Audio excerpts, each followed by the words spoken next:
Byways to Blessedness by James Allen. Foreword. Along the highways of Burma there is placed, at regular distances away from the dust of the road, and under the cool shade of a group of trees, a small wooden building called a rest house, where the weary traveler may rest awhile, and allay his thirst and hunger and fatigue by partaking of the food and water which the kindly inhabitants place there as a religious duty. Along the great highway of life there are such resting places, away from the heat of passion and the dust of disappointment. Under the cool and refreshing shade of lowly wisdom are the humble, unimposing rest houses of peace, and the little, almost unnoticed, byways of blessedness, where alone the weary and footsore can find strength and healing. Nor can these byways be ignored without suffering. Along the great road of life, hurrying and eager to reach some elusive goal, presses the multitude, despising the apparently insignificant rest houses of true thought, not heeding the narrow little byways of blessed action, which they regard as unimportant, and hour by hour men are fainting and falling, and numbers that cannot be counted perish of heart hunger, heart thirst, and heart fatigue. But he who will step aside from the passionate press, and will notice and enter the byways which are here presented, his dusty feet shall press the incomparable flowers of blessedness, his eyes be gladdened with their beauty, his mind refreshed with their sweet perfume. Rested and sustained, he will escape the fever and the delirium of life, and strong and happy, he will not fall fainting in the dust, nor perish by the way, but will successfully accomplish his journey. Chapter 1. Right Beginnings. All common things, each day's events, that with the hour begin and end, our pleasures and our discontents, are rounds by which we may ascend. We have not wings, we cannot soar, but we have feet to scale and climb. Longfellow. For common life, its wants and ways, would I set forth in beauteous hues. Browning. Life is full of beginnings. They are presented every day and every hour to every person. Most beginnings are small and appear trivial and insignificant, but in reality they are the most important things in life. See how in the material world everything proceeds from small beginnings. The mightiest river is at first a rivulet over which the grasshopper could leap. The great flood commences with a few drops of rain.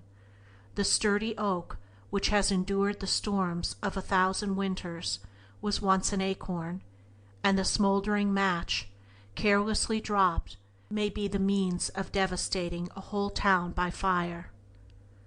Consider also how in the spiritual world the greatest things proceed from smallest beginnings. A light fancy may be the inception of a wonderful invention or an immortal work of art. A spoken sentence may turn the tide of history. A pure thought, entertained, may lead to the exercise of a world-wide regenerative power, and a momentary animal impulse may lead to the darkest crime. Have you yet discovered the vast importance of beginnings? Do you really know what is involved in a beginning? Do you know the number of beginnings you are continuously making and realize their full import? If not, come with me for a short time and thoughtfully explore this much ignored byway of blessedness, for blessed it is when wisely resorted to, and much strength and comfort it holds for the understanding mind. A beginning is a cause, and as such it must be followed by an effect, or a train of effects, and the effect will always be the same nature as the cause. The nature of an initial impulse will always determine the body of its results. A beginning also presupposes an ending, a consummation, achievement, or goal. A gate leads to a path, and the path leads to some particular destination, so a beginning leads to results, and results lead to a completion. There are right beginnings and wrong beginnings, which are followed by effects of like nature. You can, by careful thought, avoid wrong beginnings and make right beginnings, and so escape evil results and enjoy good results. There are beginnings over which you have no control and authority. These are without, in the universe, in the world of nature around you, and in other people who have the same liberty as yourself. Do not concern yourself with these beginnings, but direct your energies and attention to those beginnings over which you have complete control and authority, and which bring about the complicated web of results which compose your life. These beginnings are to be found in the realm of your thoughts and actions, in your mental attitude under the variety of circumstances through which you pass, in your conduct day by day, in short, in your life as you make it, which is your world of good or ill. In aiming at the life of blessedness, one of the simplest beginnings to be considered and rightly made is that which we all make every day, namely, the beginning of each day's life. How do you begin each day? At what hour do you rise? How do you commence your duties? In what frame of mind do you enter upon the sacred life of a new day? What answer can you give your heart to these important questions? You will find that much happiness or unhappiness follows upon the right or wrong beginning of the day, and that, when every day is wisely begun, happy and harmonious sequences will mark its course, and life in its totality will not fall short of the ideal blessedness. It is a right and strong beginning to the day to rise at an early hour. Even if your worldly duty does not demand it, it is wise to make of it a duty, and begin the day strongly by shaking off indolence. How are you to develop strength of will and mind and body if you begin every day by yielding to weakness? Self-indulgence is always followed by unhappiness. People who lie abed till a late hour are never bright and cheerful and fresh, but are the prey of irritabilities, depressions, debilities, nervous disorders, abnormal fancies, and all unhappy moods. This is the heavy price which they pay for their daily indolence.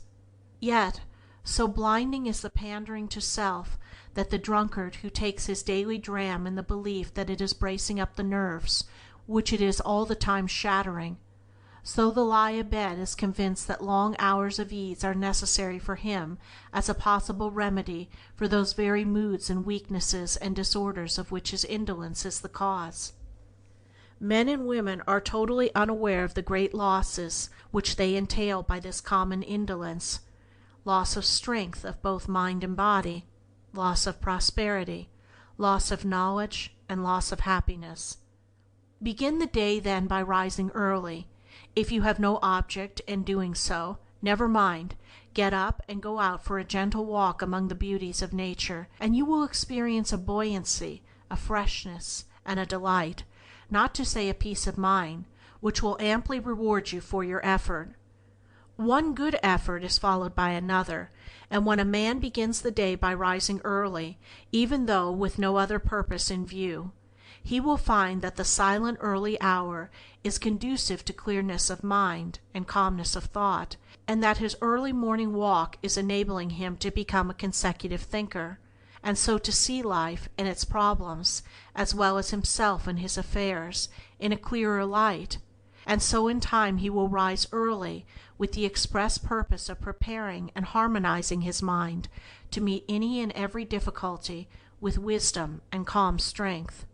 There is, indeed, a spiritual influence in the early morning hour, a divine silence, an inexpressible repose, and he who, purposeful and strong, throws off the mantle of ease and climbs the hills to greet the morning sun, will thereby climb no inconsiderable distance up the hills of blessedness and truth. The right beginning of the day will be followed by cheerfulness at the morning meal, permeating the household with a sunny influence, and the tasks and duties of the day will be undertaken in a strong and confident spirit, and the whole day will be well lived. Then there is a sense in which every day must be regarded as the beginning of new life, in which one can think, act, and live newly and in a wiser and better spirit. Every day is a fresh beginning. Every morn is the world made new. You who are weary of sorrow and sinning, here is a beautiful hope for you, a hope for me and a hope for you. Do not dwell upon the sins and mistakes of yesterday so exclusively as to have no energy and mind left for living rightly today, and do not think that the sins of yesterday can prevent you from living purely today. Begin today aright, and aided by the accumulated experiences of all your past days, live it better than any of your previous days. But you cannot possibly live it better unless you begin it better. The character of the whole day depends upon the way it begins. Another beginning which is of great importance is the beginning of any particular and responsible undertaking. How does a man begin the building of a house? He first secures a plan of the proposed edifice, and then proceeds to build according to the plan, scrupulously following it in every detail, beginning with the foundation. Should he neglect the beginning, namely the obtaining of a mathematical plan, his labor would be wasted, and his building, should it reach completion without tumbling to pieces, would be insecure and worthless. The same law holds good in any important work. The right beginning and first essential is a definite mental plan on which to build. Nature will have no slipshod work, no slovenliness, and she annihilates confusion, or rather, confusion is in itself annihilation. Order, purpose eternally and universally prevail, and he who in his operations ignores these mathematical elements at once deprives himself of sustainability, completeness, and success. Life without a plan, as useless as the moment it began, serves merely as a soil for discontent, to thrive in encumbrance ere half spent. Let a man start in business without having in his mind a perfectly formed plan to systematically pursue, and he will be incoherent in his efforts and will fail in his business operations. The laws which must be observed in the building of a house also operate in the building up of a business. A definite plan is followed by coherent effort, and coherent effort is followed by well-knit and orderly results, to wit, completeness, perfection, success, happiness. But not only mechanical and commercial enterprise, all undertakings, of whatsoever nature, come under this law. The author's book, the artist's picture, the orator's speech, the reformer's work, the inventor's machine, the general's campaign, are all carefully planned in the mind before the attempt to actualize them is commenced, and in accordance with the unity, solidarity, and perfection of the original mental plan will be the actual and ultimate success of the undertaking. Successful men, influential men, good men, are those who, amongst other things, have learned the value and utilize the power which lies in those obscure beginnings, which the foolish man passes by as insignificant. But the most important beginning of all, that upon which affliction or blessedness inevitably depends, yet is most neglected and least understood, is the inception of a thought, in the hidden but casual region of the mind. Your whole life is a series of effects having their cause in thought, in your own thought.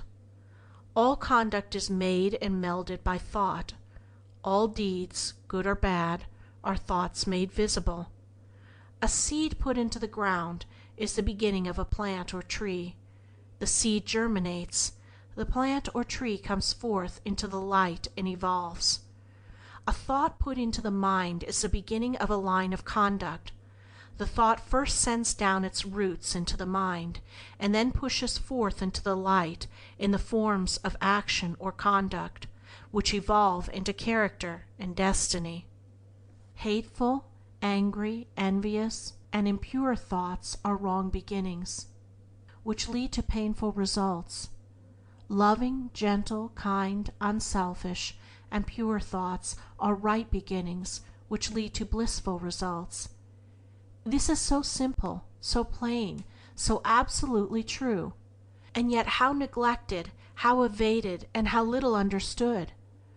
The gardener who most carefully studies how, when, and where to put his seeds obtains the best results and gains the greater horticulture knowledge. The best crops gladden the soul of him who makes the best beginning.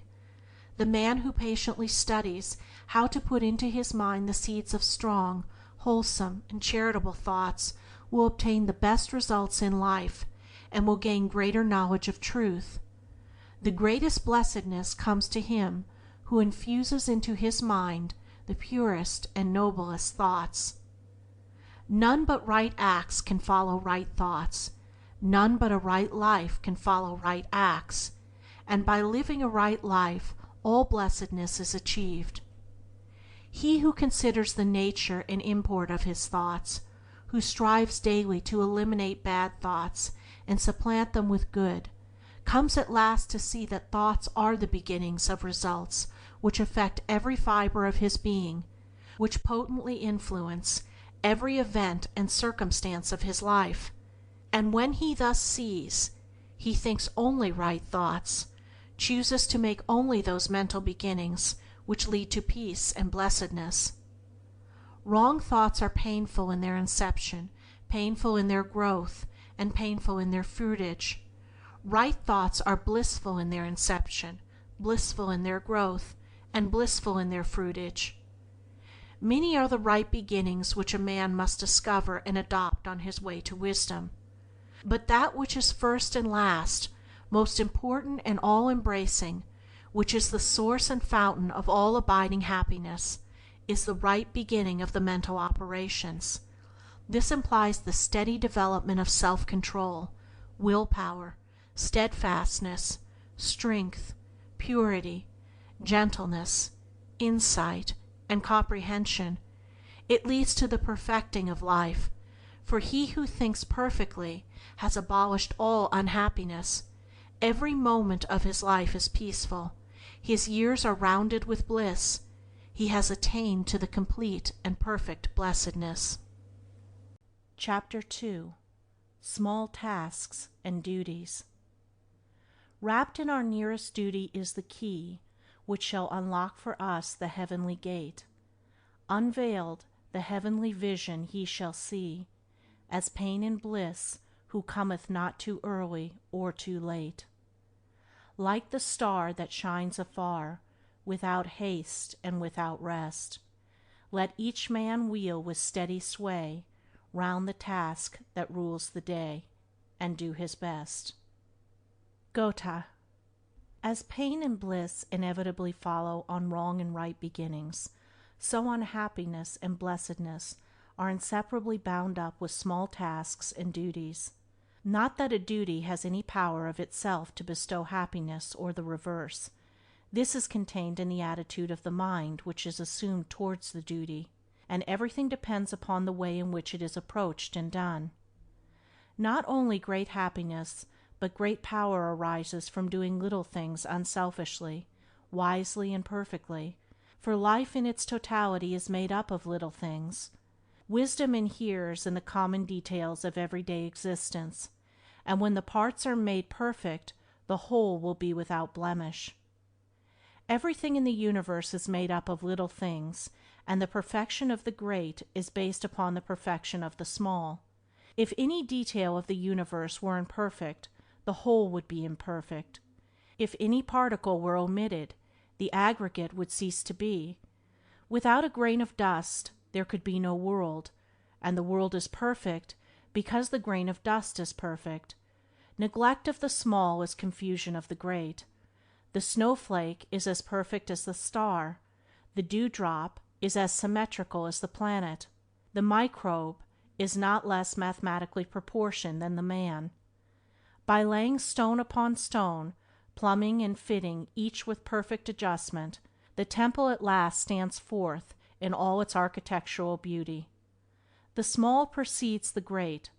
The small is not merely the apologetic attendant of the great, it is its master, and informing genius.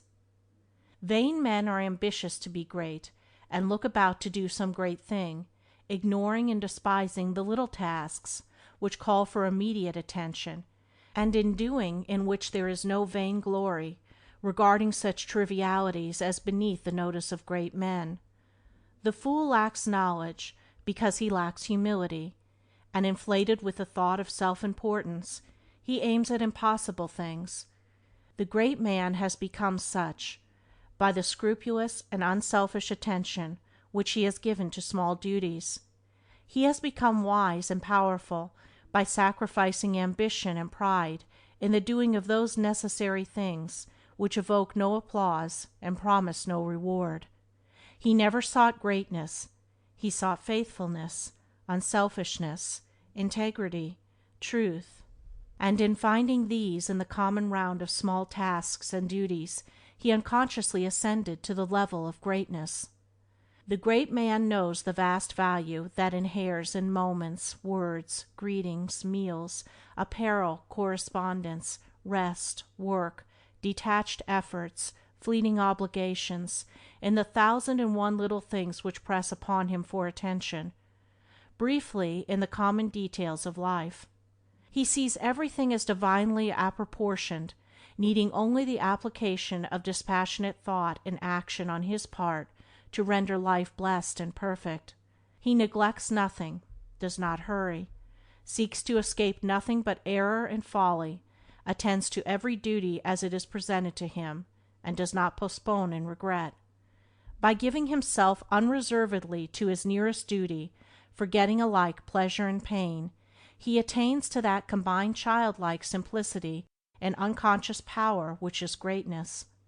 The advice of Confucius to his disciples, "Eat at your own table as you would at the table of a king," emphasizes the immeasurable importance of little things, as also does that aphorism of another great teacher, Buddha, "If anything is to be done, let a man do it, let him attack it vigorously.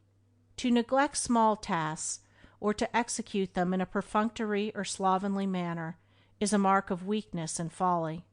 The giving of one's entire and unselfish attention to every duty in its proper place evolves, by a natural growth, higher and even higher combinations of duties, because it evolves power and develops talent, genius, goodness, character. A man ascends into greatness as naturally and unconsciously as the plant evolves into a flower, and in the same manner, by fitting, with unabated energy and diligence, every effort and detail in its proper place, thus harmonizing his life and character without friction or waste of power. Of the almost innumerable recipes for the development of will power and concentration which are now scattered abroad, one looks almost in vain for any wholesome hint applicable to vital experience. Breathings, postures, visualings, occult methods, are practices as delusive as they are artificial and remote from all that is real and essential in life, while the true path, the path of duty, of earnest and undivided application to one's daily task, along with alone will power and concentration of thought, can be wholesomely and normally developed, remains unknown, untrodden, unexplored, even by the elect.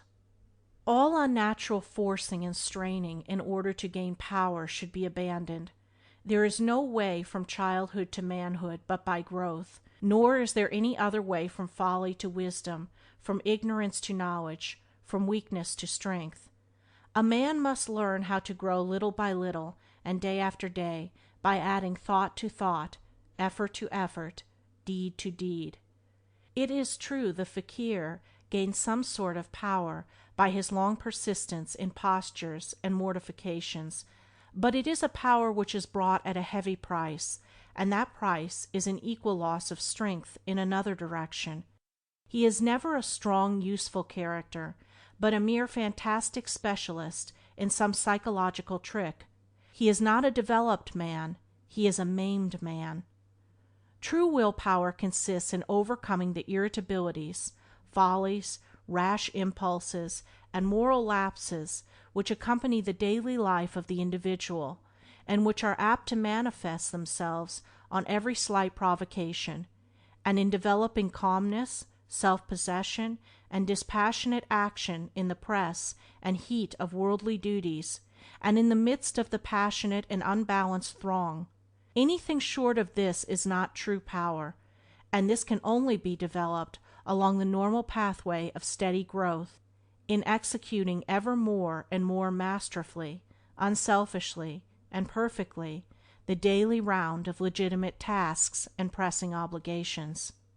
The master is not he whose psychological accomplishments, rounded by mystery and wonder, leave him at unguarded moments the prey of irritability, of regret, of peevishness, or other petty folly or vice, but he whose mastery is manifested in fortitude, non-resentment, steadfastness, calmness, and infinite patience.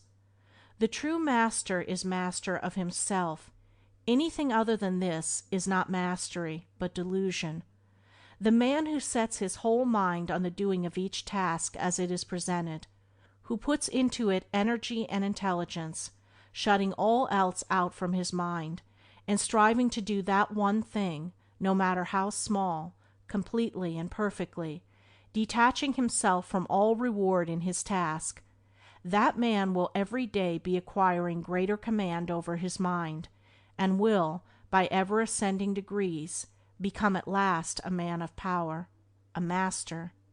Put yourself unreservedly into your present task, and so work, act, live, that you shall leave each task a finished piece of labor. This is the very true way to the acquisition of willpower, concentration of thought, and conservation of energy. Look not about for magical formulas, for strained and artificial methods. Every resource is already with you and within you. You have but to learn how wisely to apply yourself in that place which you now occupy. Until this is done, those other and higher places, which are waiting for you, cannot be taken possession of, cannot be reached. There is no way to strength and wisdom but by acting strongly and wisely in the present moment, and each present moment reveals its task. The great man, the wise man, does small things greatly, regarding nothing as trivial that is necessary. The weak man, the foolish man, does small things carelessly and meaningly, hankering the while after some greater work for which, in his neglect and inability in small matters, he is ceaselessly advertising his incapacity. The man who least governs himself is always more ambitious to govern others and assume important responsibilities. Whoso neglects a thing which he suspects he ought to do because it seems too small a thing is deceiving himself. It is not too little, but too great for him that he doth it not. And just as the strong doing of small tasks leads to greater strength, so the doing of those tasks weakly leads to greater weakness. What a man is in his fractional duties, that he is in the aggregate of his character. Weakness is as great a source of suffering as sin, and there can be no true blessedness until some measure of strength of character is evolved. The weak man becomes strong by attaching value to little things and doing them accordingly. The strong man becomes weak by falling into looseness and neglect concerning small things, thereby forfeiting his simple wisdom and squandering his energy. Herein we see the beneficent operation of that law of growth, which is expressed in the little understood words, "To him that hath shall be given, and from him that hath not shall be taken away, even that which he hath." Man instantly gains or loses by every thought he thinks, every word he says, every act he does, and every work to which he puts heart and hand. His character from moment to moment is a graduating quantity, to or from which some measure of good is added or subtracted during every moment, and the gain or loss is involved, even to absoluteness, in each thought, word, and deed, as these follow each other in rapid sequence. He who masters the small becomes the rightful possessor of the great. He who is mastered by the small can achieve no superlative victory. Life is a kind of cooperative trust, in which the whole is the nature of, and dependent upon, the unit. A successful business, a perfect machine, a glorious temple, or a beautiful character is evolved from the perfect adjustment of a multiplicity of parts. The foolish man thinks that little faults, little indulgences, little sins are of no consequence. He persuades himself that so long as he does not commit flagrant immoralities, he is virtuous and even holy, but he is thereby deprived of virtue and holiness, and the world knows him accordingly. It does not reverence, adore, and love him. It passes him by. He is reckoned of no account. His influence is destroyed. The efforts of such a man to make the world virtuous, his exhortations to his fellow men to abandon great vices, are empty of substance and barren of fruitage. The insignificance which he attaches to his small vices permeates his whole character, and is the measure of his manhood. He is regarded as an insignificant man. The levity with which he commits his errors and publishes his weaknesses comes back to him in the form of neglect and loss of influence and respect. He is not sought after, for who will seek to be taught of folly? His work does not prosper, for who will lean up a reed? His words fall on deaf ears, for they are void of practice, wisdom, and experience, and who will go after an echo?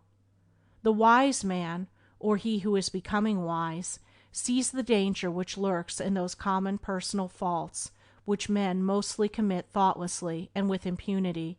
He also sees the salvation which inheres in the abandonment of those faults, as well as in the practice of virtuous thoughts and acts which the majority disregard as unimportant, and in those quiet but momentous daily quests over self, which are hidden from others' eyes. He who regards his molest delinquencies as of the gravest nature becomes a saint. He sees the far-reaching influence, good or bad, which extends from his every thought and act, and how he himself is made or unmade by the soundness or unsoundness of those innumerable details of conduct which combine to form his character and life, and so he watches, guards, purifies, and protects himself little by little and step by step. As the ocean is composed of drops, the earth of grains, and the stars of points of light, so is life composed of thoughts and acts. Without these, life would not be. Every man's life, therefore, is what his apparently detached thoughts and acts make it. Their combination is himself. As the year consists of a given number of sequential moments, so a man's character and life consists of a given number of sequential thoughts and deeds, and the finished whole will bear the impress of the parts. All sorts of things and weather must be taken in together to make up a year and a sphere. Little kindnesses, generosities, and sacrifices make up a kind and generous character. Little renunciations, endurances, and victories over self make up a strong and noble character. The truly honest man is honest in the minutest details of his life. The noble man is noble in every little thing he says and does. It is a fatal delusion with men to think that life is detached from the momentary thought and act, and not to understand that the passing thought and deed is the foundation and substance of life. When this is fully understood, all things are seen as sacred, and every act becomes religious. Truth is wrapped up in infinitesimal details. Thoroughness is genius. Possessions vanish and opinions change, and passions hold a fluctuating seat. But by the storms of circumstance unshaken, and subject neither to eclipse nor wane, duty exists. You do not live your life in the mass, you live it in the fragments, and from these the mass emerges. You can will to live each fragment nobly if you choose, and this being done, there can be no particles of baseness in the finished whole. The saying, "Take care of the pence, and the pounds will take care of themselves," is seen to be more than worldly wise when applied spiritually, for to take care of the present passing act, knowing that by doing the total sum and amount of life and character will be safely preserved, is to be divinely wise. Do not long to do great and laudable things. These will do themselves if you do your present task nobly. Do not chafe at the restrictions and limitations of your present duty, but be nobly unselfish in the doing of it, putting aside discontent, listlessness, and the foolish contemplation of great deeds which lie beyond you, and lo! already the greatness for which you sighed begins to appear. There is no weakness like peevishness. Aspire to the attainment of inward nobility, not outward glory, and begin to attain it where you are now. The irksome and sting which you feel to be in your task are in your mind only. Alter your attitude of mind towards it, and at once the crooked path is made straight, the unhappiness is turned to joy. See that your every fleeting moment is strong, pure, and purposeful. Put earnestness and unselfishness into every passing task and duty. Make your every thought, word, and deed sweet and true, thus learning, by practice and experience, the inestimable value of the small things of life. You will gather, little by little, abundant and enduring blessedness. Chapter 3. Transcending Difficulties and Perplexities. Man who man would be must rule the empire of himself. In it must be supreme, establishing his throne on vanquished will, quelling the anarchy of hopes and fears, being himself alone. Shelley. Have you missed your aim? Well, the mark is still shining. Did you faint in the race? Well, take breath for the next. Ella Wheeler Wilcox. To suggest that any degree of blessedness may be extracted from difficulties and perplexities will doubtless appear absurd to many, but truth is ever paradoxical, and the curses of the foolish are the blessings of the wise. Difficulties arise in ignorance and weakness, and they call for the attainment of knowledge and the acquisition of strength. As understanding is acquired by right living, difficulties become fewer, and perplexities gradually fade away, like the perishable mists which they are. Your difficulty is not contained primarily in the situation which gave rise to it, but in the mental state with which you regard that situation, and which you bring to bear upon it. That which is difficult to a child presents no difficulty to the matured mind of the man, and that which to the mind of an unintelligent man is surrounded with perplexity would afford no ground for perplexity to an intelligent man. To the untutored and undeveloped mind of the child how great, and apparently insurmountable, appear the difficulties which are involved in the learning of some simple lesson. How many anxious and laborious hours and days, or even months, its solution costs, and frequently how many tears are shed in hopeless contemplation of the unmastered, and apparently insurmountable, wall of difficulty. Yet the difficulty is in the ignorance of the child only, and its conquest and solution is absolutely necessary for the development of intelligence and for the ultimate welfare, happiness, and usefulness of the child. Even so it is with difficulties of life with which older children are confronted, and which it is imperative, for their own growth and development, that they should solve and surmount, and each difficulty solved means so much more experience gained, so much more insight and wisdom acquired. It means a valuable lesson learned, with the added gladness and freedom of a task successfully accomplished. What is the real nature of a difficulty? Is it not a situation which is not fully grasped and understood in all its bearings?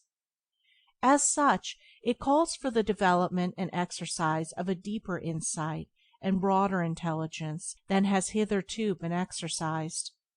It is an urgent necessity calling forth unused energy, and demanding the expression and employment of latent power and hidden resources. It is therefore a good angel, albeit disguised, a friend, a teacher, and when calmly listened to and rightly understood, leads to larger blessedness and higher wisdom. Without difficulties there could be no progress, no unfoldment, no evolution. Universal stagnation would prevail, and humanity would perish of ennui. Let a man rejoice when he is confronted with obstacles, for it means that he has reached the end of some particular line of indifference or folly, and is now called upon to summon up all his energy and intelligence in order to extricate himself, and to find a better way, that the powers within him are crying out for greater freedom, for enlarged exercise and scope.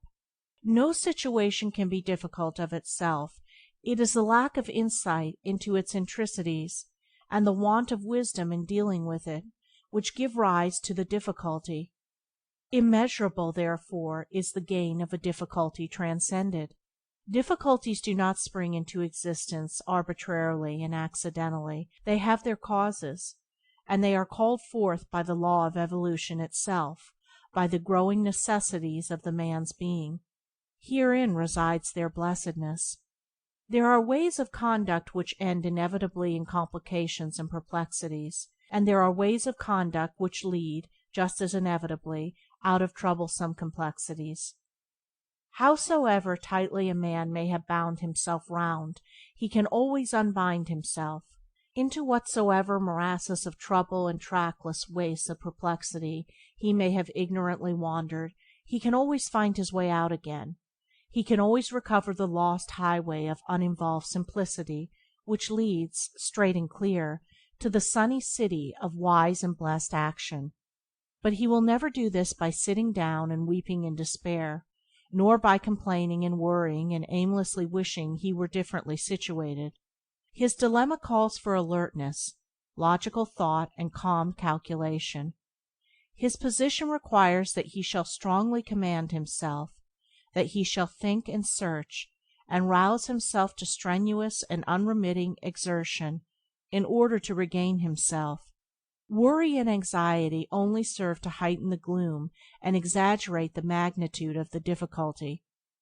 If he will but quietly take himself to task, and retrace, in thought, the more or less intricate way by which he has come to his present position, he will soon perceive where he made mistakes, will discover those places where he took a false turn, and where a little more thoughtfulness, judgment, economy, or self-denial would have saved him. He will see how, step by step, he has involved himself, and how a riper judgment and clearer wisdom would have enabled him to take an altogether different and truer course. Having proceeded thus far, and extracted from his past conduct this priceless grain of golden wisdom, his difficulty will have already assumed less impregnable proportions, and he will then be able to bring to bear upon it the searchlight of dispassionate thought, to thoroughly anatomize it, to comprehend it in all its details, and to perceive the relation with which those details bear to the motive source of action and conduct within himself. This being done, the difficulty will have ceased, for the straight way out of it will plainly appear, and the man will have thus learned, for all time, his lesson, will have gained an idea of wisdom and a measure of blessedness of which he can never again be deprived. Just as there are ways of ignorance, selfishness, folly, and blindness, which end in confusion and perplexity, so there are ways of knowledge, self-denial, wisdom, and insight, which lead to pleasant and peaceful consummations. He who knows this will meet difficulties in a courageous spirit, and in overcoming them will evolve truth out of error, bliss out of pain, and peace out of perturbation. No man can be confronted with a difficulty which he has not the strength to meet and subdue. Worry is not merely useless, it is a folly, for it defeats that power and intelligence which is otherwise equal to the task. Every difficulty can be overcome if rightly dealt with. Anxiety is therefore unnecessary.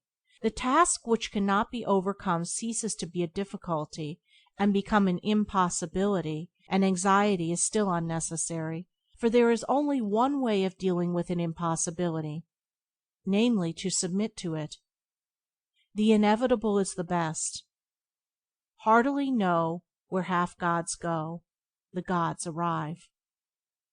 And just as domestic, social, and economic difficulties are born of ignorance and lead to riper knowledge, so every religious doubt, every mental perplexity, every heart-beclouding shadow, presages greater spiritual gain, is prophetic of a brighter dawn of intelligence for him on whom it falls. It is a great day in the life of a man, though at the time he knows it not, when bewildering perplexities concerning the mystery of life take possession of his mind, for it signifies that his era of dead indifference, of animal sloth, of mere vegetative happiness has come to an end, and that henceforth he is to live as an inspiring, self-evolving being. No longer a mere human animal, he will now begin to live as a man, exerting all his mental energies to the solution of life's problems, to the answering of those haunting perplexities which are the sentinels of truth, and which stand at the gate and threshold of the temple of wisdom. He it is who, when great trials come, nor seeks nor shuns them, but doth calmly stay. Nor will he ever rest again in selfless ease and listless ignorance, nor sleekly sate himself upon the swine's husks of fleshly pleasures, nor find a hiding-place from the ceaseless whisperings of his heart's dark and indefinable interrogatories. The divine within him has awakened. A sleeping God is shaking off the incoherent visions of the night, never again to slumber, never again to rest until his eyes rest upon the full, broad day of truth. It is impossible for such a man to hush for any length of time the call to his higher purposes and achievements which are aroused within him, for the awakened faculties of his being will ceaselessly urge him on to the unraveling of his perplexities. For him there is no peace in sin, no more rest in error, no final refuge, but in wisdom. Great will be the blessedness of such a man, when conscious of the ignorance of which his doubts and perplexities are born, and acknowledging and understanding that ignorance, not striving to hide himself from it, he earnestly applies himself to its removal, seeks unremittingly, day after day, for that pathway of light, which shall enable him to dispel all dark shadows, dissolve all his doubts, and find the solution to all his pressing problems. And as a child is glad when it has mastered a lesson long toiled over, just so a man's heart becomes light and free when he has satisfactorily met some worldly difficulty. Even so, but to a far greater degree, is the heart of a man rendered joyous and peaceful when some vital and eternal question which has been long brooded over and grappled with is at last completely answered, and its darkness is forever dispelled. Do not regard your difficulties and perplexities as portentous of ill. By doing so you will make them ill, but regard them as prophetic of good, which indeed they are. Do not persuade yourself that you can evade them. You cannot. Do not try to run from them. This is impossible, for wherever you go they will still be there with you. But meet them calmly and bravely. Confront them with all the dispassion and dignity which you can command. Weigh up their proportions, analyze them, grasp their details, measure their strength, understand them, attack them, and finally vanquish them. Thus will you develop strength and intelligence. Thus will you enter into one of those byways of blessedness which are hidden from the superficial gaze. Chapter 4. Burden Dropping. This to me is life, that if life be a burden I will join, to make it but the burden of a song. Bailey. Have you heard that it was good to gain the day? I also say it is good to fall. Battles are lost in the same spirit in which they are won. Walt Whitman. We hear and read much about burden bearing, but of the better way of burden dropping very little is heard or known. Yet why should you go about with an oppressive weight at your heart when you might relieve yourself of it and move amongst your fellows heart-free and cheerful? No man carries a burden upon his back except to necessarily transfer something from one place to another. He does not saddle his shoulders with a perpetual burden and then regard himself as a martyr for his pains. And why should you impose upon your mind a useless burden and then add to its weight the miseries of self-condolence and self-pity? Why not abandon both your load and your misery, and thus add to the gladness of the world, by first making yourself glad? No reason can justify, and no logic can support, the ceaseless carrying of a grievous load.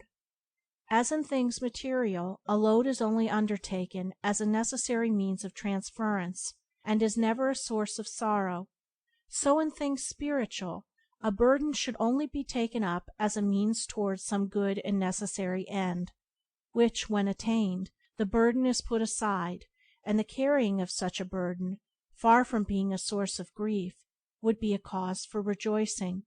We say that bodily mortifications, which some religious ascetics inflict upon themselves, are unnecessary and vain, and are the mental mortifications, which so many people inflict upon themselves, less unnecessary and vain? Where is the burden which should cause unhappiness and sorrow? It does not exist. If a thing is to be done, let it be done cheerfully, and not with the inward groanings and lamentations. It is of the highest wisdom to embrace necessity as a friend and guide. It is of the greatest folly to scowl upon necessity as an enemy, and to wish or try to overcome or avoid her. We meet our own at every turn, and duties only become oppressive loads when we refuse to recognize and embrace them.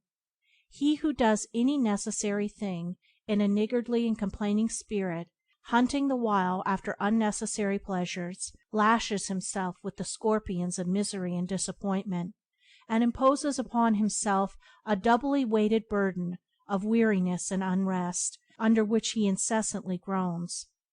Wake thou, O self, to better things.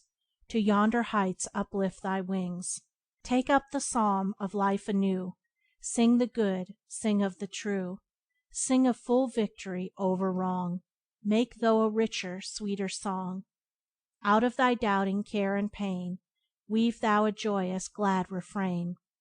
Out of thy thorns a crown weave thou, of rare rejoicing. Sing thou now. I will give my cheerful, unselfish, and undivided attention to the doing of all those things which enter into my compact with life, and though I walk under colossal responsibilities, I shall be unconscious of any troublesome weight or grievous burden. You may say a certain thing, a duty, a companionship, or a social obligation, troubles you, is burdensome, and you resign yourself to oppression with the thought, I have entered into this, and will go through it, but it is heavy and grievous work. But is the thing really burdensome, or is it your selfishness that is oppressing you? I tell you that the very thing with which you regard as so imprisoning a restriction is the first gateway to your emancipation. That work which you regard as a perpetual curse contains for you the actual blessedness which you vainly persuade yourself lies in another and unapproachable direction. All things are mirrors in which you see yourself reflected, and the gloom which you perceive in your work is but a reflection of that mental state which you bring to it. Bring a right and unselfish state of heart to the thing, and lo, it is at once transformed, and becomes a means of strength and blessedness, reflecting back that which you have brought to it. If you bring a scowling face to your looking-glass, will you complain of the glass, that it glowers upon you with a deformed visage, or will you put your face right, and so get back from the reflector a more pleasing countenance? It is right and necessary that a thing should be done when the doing of it is good, and can only become burdensome in wishing not to do it. The selfish wish makes the thing appear evil. It is neither right nor necessary that a thing should be done then. The doing of it in order to gain some coveted pleasure is folly, which can only lead to burdensome issues. The duty which you shirk is your most reproving angel. The pleasure which you race after is your most flattering enemy. Foolish man, when will you turn around and be wise? It is the beneficence of the universe that is everywhere and at all times urging its creatures to wisdom as it demands coherence of its atoms. The folly and selfishness entails suffering in ever-increasing degrees of intensity is preservative and good, for agony is the enemy of apathy and the herald of wisdom. What is painful? What is grievous? What is burdensome? Passion is painful. Folly is grievous. Selfishness is burdensome. It is the dark idolatry of self, which, when our thoughts and actions once are done, demands that man should weep and bleed and groan. Eliminate passion, folly, and selfishness from your mind and conduct, and you will eliminate suffering from your life. Burden dropping consists in abandoning the inward selfishness and putting pure love in its place. Go to your task with love in your heart, and you will go to it light-hearted and cheerful. The mind, through ignorance, creates its own burdens and inflicts its own punishments. No one is doomed to carry any load. Sorrow is not arbitrarily imposed. These things are self-made. Reason is the rightful monarch of the mind, and anarchy reigns in his spiritual kingdom when his throne is usurped by passion. When love of pleasure is the fore, heaviness and anguish compose the rear. You are free to choose. Even if you are bound by passion and feel helpless, you have bound yourself and are not helpless. Where you have bound you can unbind. You have come to your present state by degrees, and you can recover yourself by degrees, can reinstate reason and dethrone passion. The time to avoid evil is before pleasure is embraced, but once embraced, its train of consequences should teach you wisdom. The time to decide is before responsibilities are adopted, but once adopted, all selfish considerations, with their attendant grumblings, whinings, and complainings, should be religiously excluded from the heart. Responsibilities lose their weight when carried lovingly and wisely. What heavy burden is a man weighted with, which is not made heavier and more unendurable by weak thoughts of selfish desires? If your circumstances are trying, it is because you need them and can evolve the strength to meet them. They are trying because there is some weak spot within you, and they will continue to be trying until that spot is eradicated. Be glad that you have the opportunity of becoming stronger and wiser. No circumstances can be trying to wisdom. Nothing can weary love. Stop brooding over your own trying circumstances and contemplate the lives of some of those about you. Here is a woman with a large family who has to make ends meet on £1 a week. She performs all her domestic duties, down to the washing, finds time to attend on sick neighbors, and manages to keep entirely out of the two common quagmires, debt and despondency. She is cheerful from morning to night, and never complains of her trying circumstances. She is perennially cheerful because she is unselfish. She is happy in the thought that she is the means of happiness to others. Were she to brood upon the holidays, the pretty baubles, the lazy hours of which she is deprived, the plays she cannot see, the music she cannot hear, the books she cannot read, the parties she cannot attend, the good she might do, the friendships she is debarred from forming, of the many pleasures which might only be hers if the circumstances were more favorable. If she brooded, thus what a miserable creature she would be, how unbearably laborious her work would become, how every little domestic duty would hang like a millstone about her neck, dragging her down to the grave, which, unless she altered her state of mind, she would quickly reach, killed by selfishness. But in not living in the vain desires for herself, She is relieved of all burdens, and is happy. Cheerfulness and unselfishness are sworn friends. Love knows no heavy toil. Here is another woman, with a private income which is much more sufficient, combined with leisure and luxury, yet she is called upon to forfeit a portion of her time, pleasure, and money, to discharge some obligation which she wishes to be rid of, and which should be to her work a loving service, or fostering in her heart some ungratified desire. She is perpetually discontented and unhappy, and complains of trying circumstances. Discontent and selfishness are inseparable companions. Self-love knows no joyful labor. Of the two sets of circumstances above depicted, and life is crowded with such contrasted instances, which are the trying conditions? Is it not true that neither of them are trying, and that both are blessed or unblessed in accordance with the measure of love or selfishness which is infused into them? Is it not the root of the whole matter in the mind of the individual, and not the circumstance?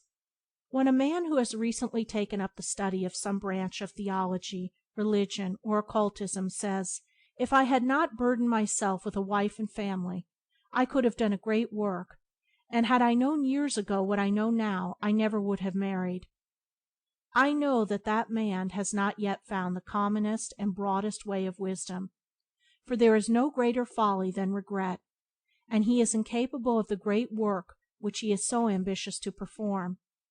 If a man has such a deep love for his fellow men that he is anxious to do a great work for humanity, he will manifest that surpassing love always, and in the place where he now is. His home will be filled with it, and the beauty and sweetness and peace of his unselfish love will follow wherever he goes, making happy those about him, and transmuting all things into good.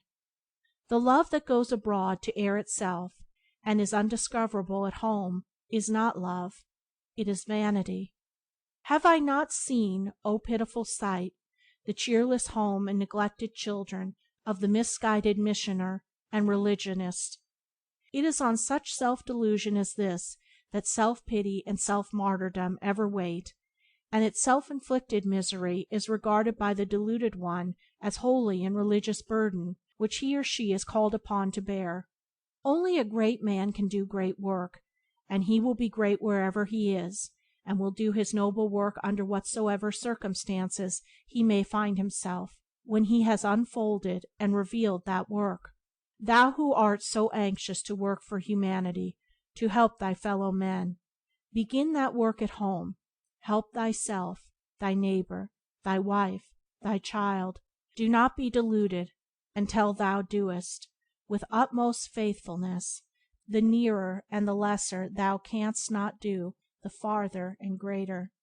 If a man has lived many years of his life in lust and selfish pleasure, it is the order of things that his accumulated errors should weigh at last heavily upon him, as until they are thus brought home to him, he will not abandon them. He will not exert himself to find a better life, but whilst he regards his self-made, self-imposed burdens as holy crosses imposed upon him by the Supreme, or as marks of spiritual virtue, or as loads which fate, circumstances, or other people have heaped undeservedly and unjustly upon him, he is but lengthening out his folly, increasing the weight of his burdens, and multiplying his pains and sorrows. Only when such a man wakes up to the truth that his burdens are of his own making, that they are the accumulated effects of his own acts, will he cease from unmanly self-pity and find the better way of burden-dropping. Only when he opens his eyes to see that every thought and act is another brick, another stone, built into the temple of his life, will he develop the insight which will enable him to recognize his own unstable handiwork, the unflinching manliness to acknowledge it, and the courage to build more nobly and enduringly. Painful burdens are necessary, but only so long as we lack love and wisdom. The temple of blessedness lies beyond the outer courts of suffering and humiliation, and to reach it the pilgrim must pass through the outer courts. For a time he will linger in the outer, but only so long as, Through his own imperfect understanding, he mistakes it for the inner. While he pities himself and confounds suffering with holiness, he will remain in suffering. But when casting off the last unholy rag of self-pity, he perceives that suffering is a means and not an end, that it is a state self-originated and self-propagated, then converted and right-minded, he will rapidly pass through the outer courts and reach the inner abode of peace. Suffering does not originate in the perfect, but in the imperfect. It does not mark the complete, but the incomplete. It can, therefore, be transcended. Its self-born cause can be found, investigated, comprehended, and forever removed. It is true, therefore, that we must pass through agony to rest, through loneliness to peace. But let the sufferer not forget it is a passing through, that the agony is a gateway and not a habitation, that the loneliness is a pathway and not a destination, and that a little farther on he will come to the painless and blissful repose. Little by little is a burden accumulated. Imperceptibly and by degrees is its weight increased. A thoughtless impulse, a gross self-indulgence, a blind passion yielded to and gratified again and again, an impure thought fostered, a cruel word uttered, a foolish thing done time after time, and at last the gathered weight of many follies becomes oppressive.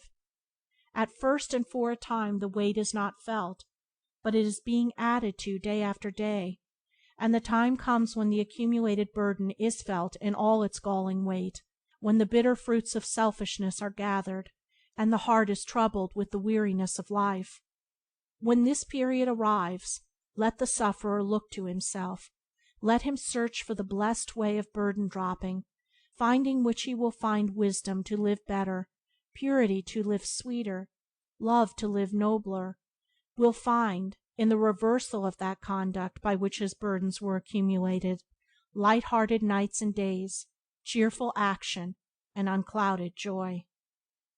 Come out of the world, come above it, up over its crosses and graves. Though the green earth is fair, and I love it, we must love it as masters, not slaves. Come up where the dust never rises, but only the perfume of flowers, and your life shall be glad with surprises of beautiful hours. Chapter 5. Hidden Sacrifices. What need hath man of Eden past or paradise to come, when heaven is round us and within ourselves? Lowliness is the base of every virtue. Who goes the lowest builds, doubt not, the safest. Bailey. Truth is within ourselves. It takes no rise from outward things, whatever you may believe. Browning. It is one of the paradoxes of truth that we gain by giving up, we lose by greedily grasping. Every gain in virtue necessitates some loss in vice. Every ascension of holiness means some selfish pleasure yielded up, and every forward step on the path of truth demands the forfeit of some self-assertive error.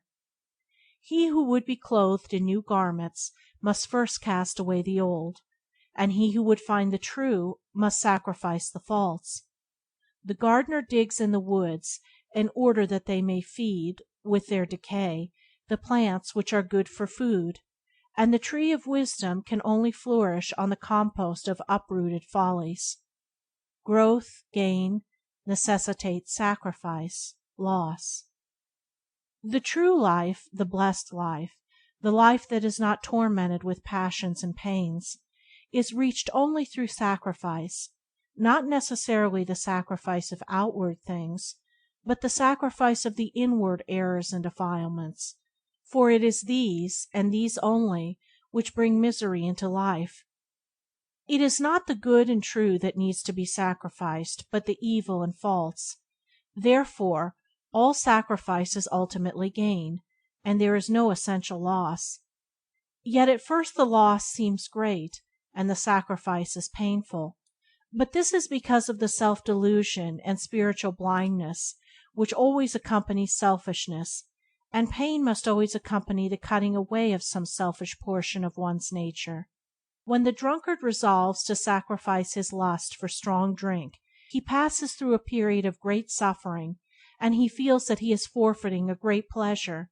But when his victory is complete, when the lust is dead, and his mind is calm and sober, then he knows that he has gained incalculably by the giving up of his selfish animal pleasure. What he has lost was evil and false, and not worth keeping.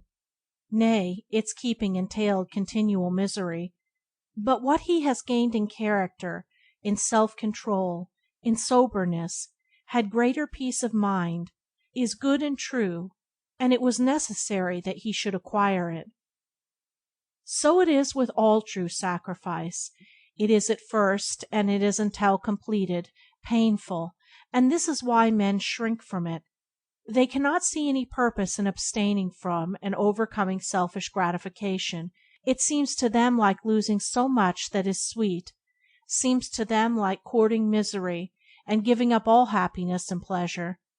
And this must be so, for if a man could know that by giving up his particular forms of selfishness his gain in happiness would be immeasurably greater, unselfishness, which is now so difficult of attainment, would then be rendered indefinitely more difficult of achievement, for his desire for the greater gain, his selfishness, would thereby be greatly intensified. No man can become unselfish, and thereby arrive at the highest bliss, until he is willing to lose, looking for neither gain nor reward. It is this state of mind which constitutes unselfishness. A man must be willing to humbly sacrifice his selfish habits and practices, because they are untrue and unworthy, and for the happiness of those about him, without expecting any reward or looking for any good to accrue to himself. He must be prepared to lose for himself, to forfeit pleasure and happiness, even life itself, if by so doing he can make the world more beautiful and happy. But does he lose? Does the miser lose when he gives up his lust for gold? Does the thief lose when he abandons stealing? Does a libertine lose when he sacrifices his unworthy pleasures? No man loses by the sacrifice of self or some portion of self. Nevertheless, he thinks he will lose by so doing, and because he thinks so, he suffers, and this is where the sacrifice comes in. This is where he gains by losing. All true sacrifice is within. It is spiritual and hidden, and is prompted by deep humility of heart. Nothing but the sacrifice of self can avail, and to this must all men come sooner or later during their spiritual evolution. But in what does this self-abnegation consist? How is it practiced? Where is it sought and found? It consists in overcoming the daily proneness to selfish thoughts and acts. It is practiced in our common intercourse with others, and it is found in the hour of tumult and temptation. There are hidden sacrifices of the heart, which are infinitely blessed, both to him that makes them and those for whom they are made, albeit their making costs much effort and some pain. Men are anxious to do some great thing, to perform some great sacrifice, which lies beyond the necessities of their experience, while all the time, perhaps, they are neglecting the one thing needful, are blind to that sacrifice, which by its very nearness is rendered imperative. What lurks your besetting sin? Where lies your weakness? Where does temptation assail you most strongly? There shall you make your first sacrifice, and shall find thereby the way unto your peace. Perhaps it is anger or unkindness. Are you prepared to sacrifice the angry impulse in word, the unkind thought in deed? Are you prepared to silently endure abuse, attack, accusation, and unkindness, refusing to pay back these in their own coin? Are you prepared to give in return for these dark follies kindness and loving protection? If so, then you are ready to make those hidden sacrifices which lead to beautiful bliss. If you are given to anger or unkindness, offer it up. These hard, cruel, and wrong conditions of mind never brought you any good. They can never bring you anything but unrest, misery, and spiritual blindness. Nor can they ever bring to others anything but unhappiness. Perhaps you will say, "But he was unkind to me first. He treated me unjustly." Perhaps so, but what a poor excuse is this! What an unmanly and ineffectual refuge! For if his unkindness towards you is so wrong and hurtful, yours to him must be equally so. Because another is unkind to you is no justification for your own unkindness, but is rather a call for the exercise of great kindness on your part. Can the pouring in of more water prevent a flood? Neither can unkindness lessen unkindness. Can fire quench fire? Neither can anger overcome anger. Offer up all unkindness, all anger. It takes two to make a quarrel. Don't be the other one. If one is angry or unkind to you, try to find out where you have acted wrongly, and whether you have acted wrongly or not, do not throw back the angry word or unkind act. Remain silent, self-contained, and kindly disposed, and learn by continual effort in right doing to have compassion upon the wrongdoer. Perhaps you are habitually impatient and irritable. Know then the hidden sacrifice which it is needful that you should make. Give up your impatience. Overcome it there where it is wont to assert itself. Resolve that you will yield no longer to its tyrannical sway, but will conquer it and cast it out. It is not worth keeping a single hour, nor would it dominate you for another moment if you were not laboring under the delusion that the follies and perversities of others render impatience on your part necessary. Whatever others may do or say, even though they may mock and taunt you, impatience is not only unnecessary, it can never do any other than aggravate the evil which it seeks to remove. Calm, strong, and deliberate action can accomplish much, but impatience and its accompanying irritability are always indications of weakness and inefficiency. And what do they bestow upon you? Do they bestow rest, peace, happiness, or bring these to those about you? Do they not, rather, make you and those about you wretched? But though your impatience may hurt others, it certainly hurts and wounds and impoverishes yourself most of all. Nor can the impatient man know aught of true blessedness, for he is a continual source of trouble and unrest to himself. The calm beauty and perpetual sweetness of patience are unknown to him, and peace cannot draw near to soothe and comfort him. There is no blessedness anywhere until impatience is sacrificed, and its sacrifice means the development of endurance, the practice of forbearance, and the creation of a new and gentler habit of mind. When impatience and irritability are entirely put away, are finally offered up on the altar of unselfishness, then is realized and enjoyed the blessedness of a strong, quiet, and peaceful mind. Each hour we think of others more than self, that hour we live again, and every lowly sacrifice we make for others' good shall make life more than self, and open the windows of thy soul to light from higher spheres, so hail thy lot with joy.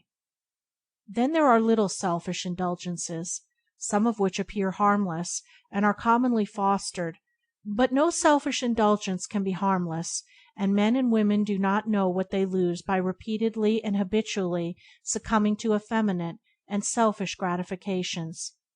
If the God in man is to rise strong and triumphant, the beast in man must perish. The pandering to the animal nature, even when it appears innocent and seems sweet, leads away from truth and blessedness. Each time you give way to the animal within you, feed and gratify him, he waxes stronger and more rebellious, and takes firmer possession of your mind, which should be in keeping of truth.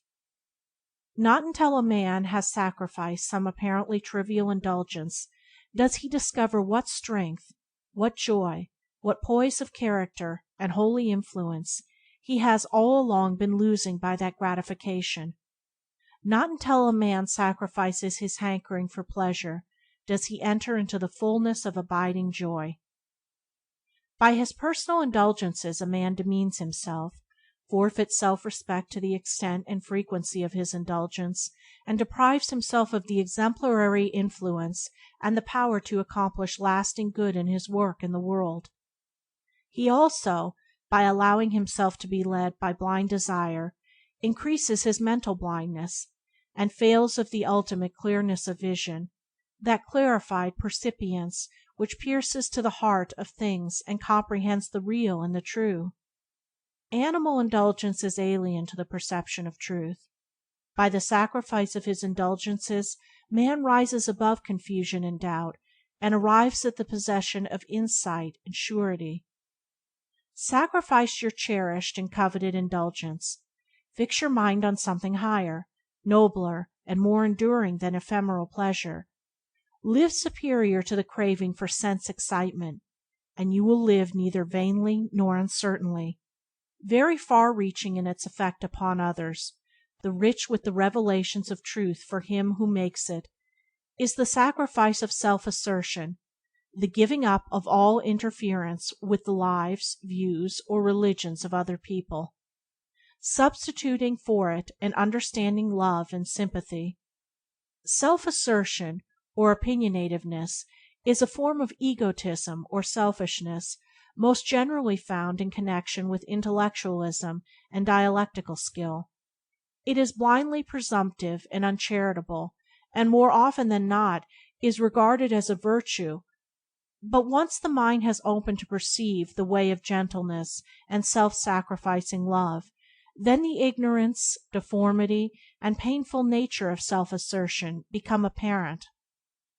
The victim of self-assertion, setting up his own opinions as the standard of right and the measure of judgment, regards all those as wrong whose lives and opinions run counter to his own, and being eager to put others right, is thereby prevented from putting himself right. His attitude of mind brings about him opposition and contradiction from people who are anxious to put him right, and this wounds his vanity and makes him miserable, so that he lives in an almost constant fever of unhappy, resentful, and uncharitable thoughts. There can be no peace for such a man, no true knowledge, and no advancement until he sacrifices his desire to bend others to his own way of thinking and acting. Nor can he understand the hearts of others and enter lovingly into their strivings and aspirations. His mind is cramped and embittered, and he is shut out from all sweet sympathy and spiritual communion. He who sacrifices the spirit of self-assertion, who in his daily contact with others put aside his prejudices and opinions, and strives both to learn from others and to understand them as they are, who allows to others perfect liberty, such as he exercises himself, to choose their own opinions, their own way of life, such a man will acquire a deeper insight, a broader charity, and a richer bliss than he has hitherto experienced, and will strike a byway of blessedness from which he has formerly shut out. Then there is sacrifice of greed and all greedy thoughts, the willingness that others should possess rather than we, the not coveting of things for ourselves, but rejoicing that they are possessed and enjoyed by others, that they bring happiness to others, the ceasing to claim one's own, and the giving up to others, unselfishly and without malice, that which they exact. This attitude of mind is a source of deep peace and great spiritual strength. It is the sacrifice of self-interest. Material possessions are temporary, and in this sense we cannot truly call them our own. They are merely in our keeping for a short time, but spiritual possessions are eternal and must ever remain with us. Unselfishness is a spiritual possession, which is only secured by ceasing to covet material possessions and enjoyments, by ceasing to regard things as for our own special and exclusive pleasure, and by our readiness to yield them up for the good of others. The unselfish man, even though he finds himself involved in riches, stands aloof, in his mind, from the idea of exclusive possession, and so escapes the bitterness and fear and anxiety which ever accompany the covetous spirit. He does not regard any of his outward accretions as being too valuable to lose, but he regards the true virtue of unselfishness as being too valuable in the world, to suffering humanity, to lose or cast away. And who is the blessed man? He who is ever hankering after more possessions, thinking only of the personal pleasure he can get out of them, or he who is ready to give up what he has for the good and happiness of others? By greed happiness is destroyed. By not greed happiness is restored. Another hidden sacrifice, one of great spiritual beauty and of powerful efficacy in the healing of human sorrows, is the sacrifice of hatred, the giving up of all bitter thoughts against others, of all malice, dislike, and resentment. Bitter thoughts and blessedness cannot dwell together. Hatred is a fierce fire that scorches up, in the heart of him who harbors it, all the sweet flowers of peace and happiness, and makes a hell of every place where it comes. Hatred has many names and many forms, but only one essence, namely, burning thoughts of resentment against others. It is sometimes, by its blind votaries, called by the name of religion, causing them to attack, slander, and persecute each other because they will not accept each other's views of life and death, thus filling the earth with miseries and tears. All resentment, dislike, ill thinking, and ill speaking of others is hatred, and where there is hatred there is always unhappiness. No one has conquered hatred while thoughts of resentment toward others spring up in his mind. This sacrifice is not complete until a man can think kindly of those who try to do him wrong. Yet it must be made before true blessedness can be realized and known. Beyond the hard, cruel, steely gates of hatred waits the divine angel of love, ready to reveal herself to him who will subdue and sacrifice his hateful thoughts, and conduct him to his peace. Whatever others may say of you, whatever they may do to you, never take offense. Do not return hatred with hatred. If another hates you, perhaps you have, consciously or unconsciously, failed somewhere in your conduct, or there may be some misunderstanding which the exercise of a little gentleness and reason may remove. But under all circumstances, "Father, forgive them," is infinitely better, sweeter, and nobler than "I will have nothing more to do with them." Hatred is so small and poor, so blind and wretched. Love is so great and rich, so far-seeing and blissful.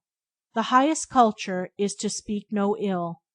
The best reformer is the man whose eyes are quick to see all beauty and all worth, and by his own discreet, well-ordered life alone reproves the erring.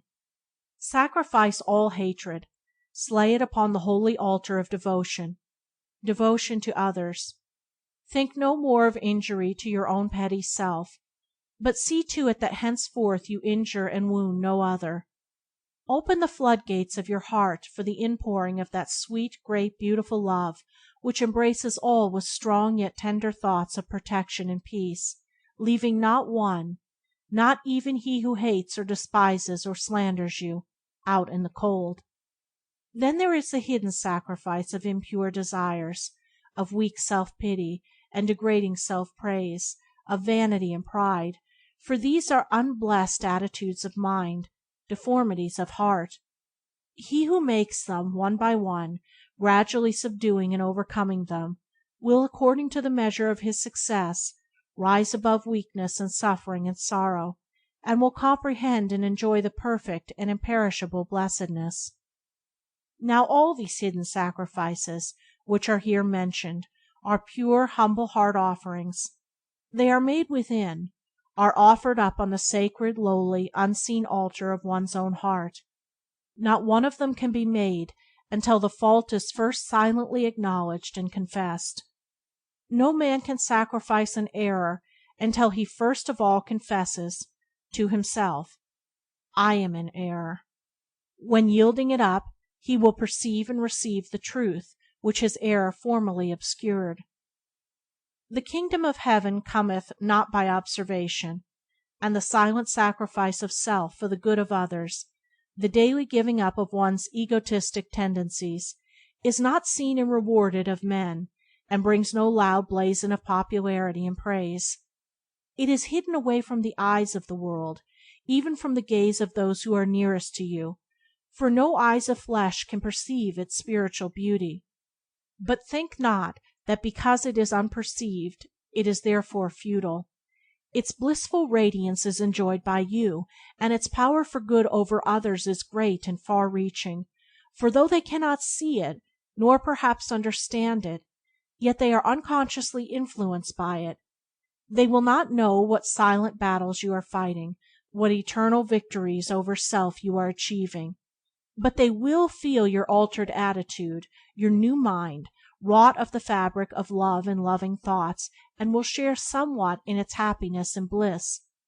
They will know nothing of the frequent fierceness of the fight you are waging, of the wounds you receive and the healing balm you apply, of the anguish and the after-peace, but they will know that you have grown sweeter and gentler, stronger and more silently self-reliant, more patient and pure, and that they are rested and helped by your presence.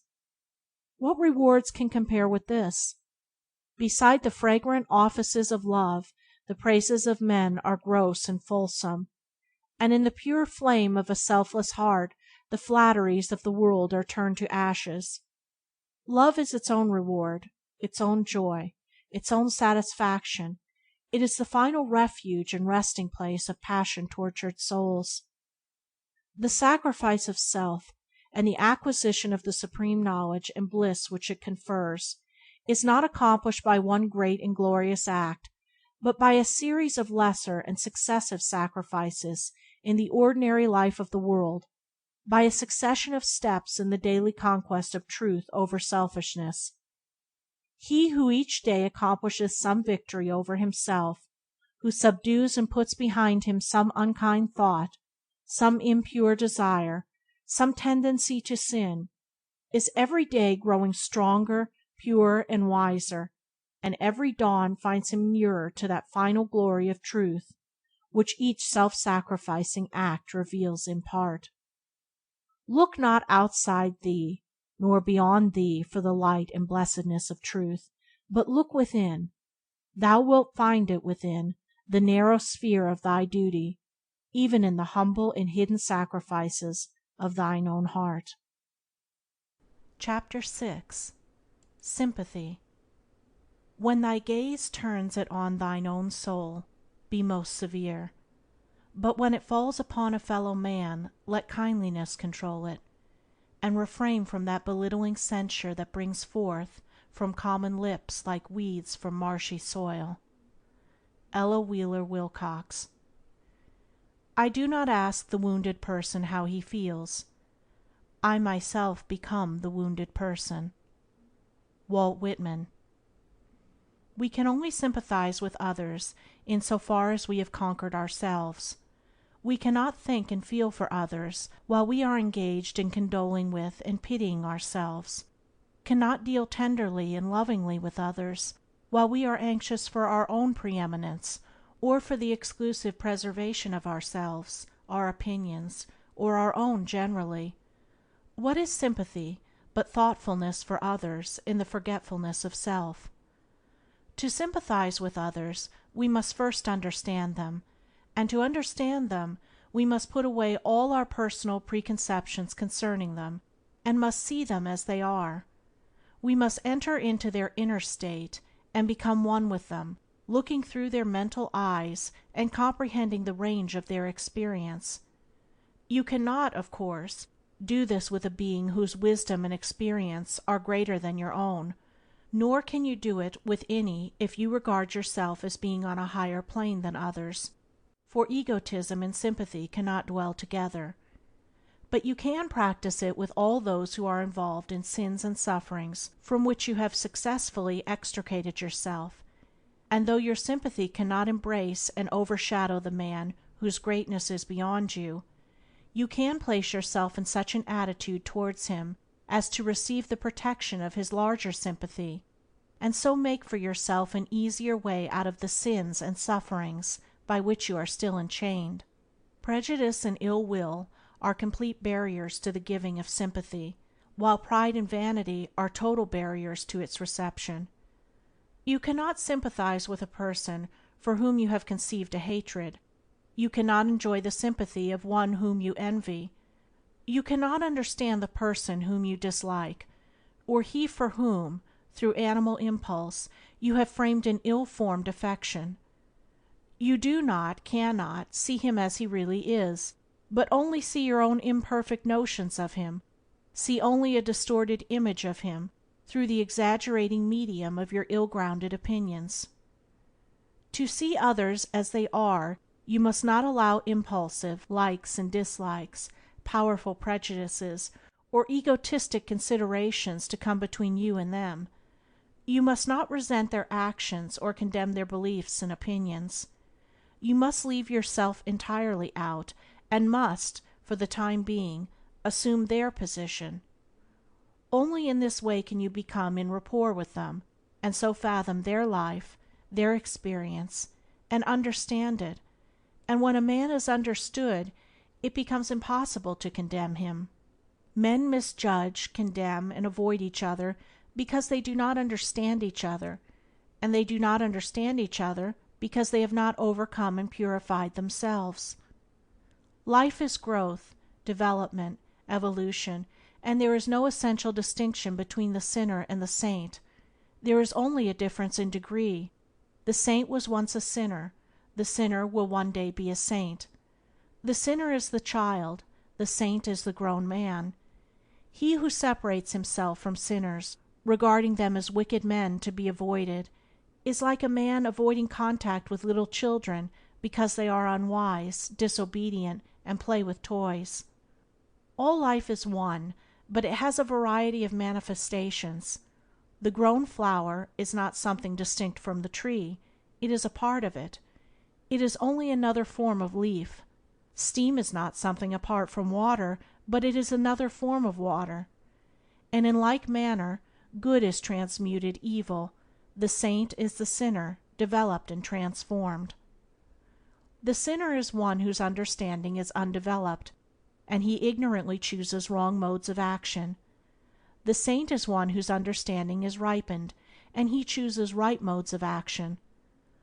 The sinner condemns the sinner, condemnation being a wrong mode of action. The saint never condemns the sinner, remembering that he himself formerly occupied the same place, but thinks of him with deep sympathy, regarding him in the light of a younger brother or a friend, for sympathy is a right and enlightened mode of action. The perfected saint, who gives sympathy to all, needs it of none, for he has transcended sin and suffering, and lives in the enjoyment of lasting bliss. But all who suffer need sympathy, and all who sin must suffer. When a man comes to understand that every sin, whether of thought or deed, receives its just quota of suffering, he ceases to condemn and begins to sympathize, seeing the sufferings which sin entails, and he comes to such understanding by purifying himself. As a man purges himself of passions, as he transmutes his selfish desires and puts under foot his egotistic tendencies, he sounds the depths of all human experiences, all sins and sufferings and sorrows, all motives and thoughts and deeds, and comprehends the moral law in its perfection.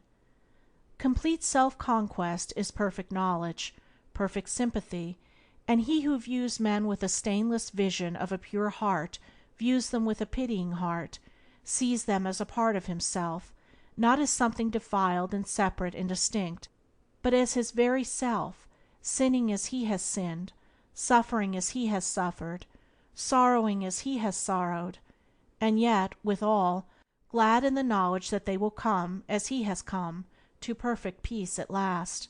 The truly good and wise man cannot be a passionate partisan, but extends his sympathy to all, seeing no evil in others to be condemned and resisted, but seeing the sin which is pleasant to the sinner, and the after-sorrow and pain which the sinner does not see, and when it overtakes him, does not understand.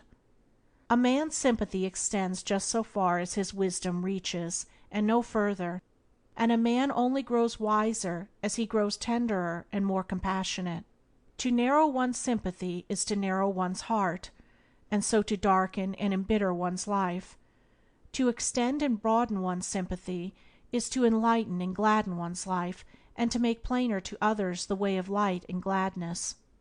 To sympathize with another is to receive his being into our own, to become one with him, for unselfish love unites, and he whose sympathy reaches out to and embraces all humankind and all living creatures has realized his identity and oneness with all, and comprehends the universal love and law and wisdom.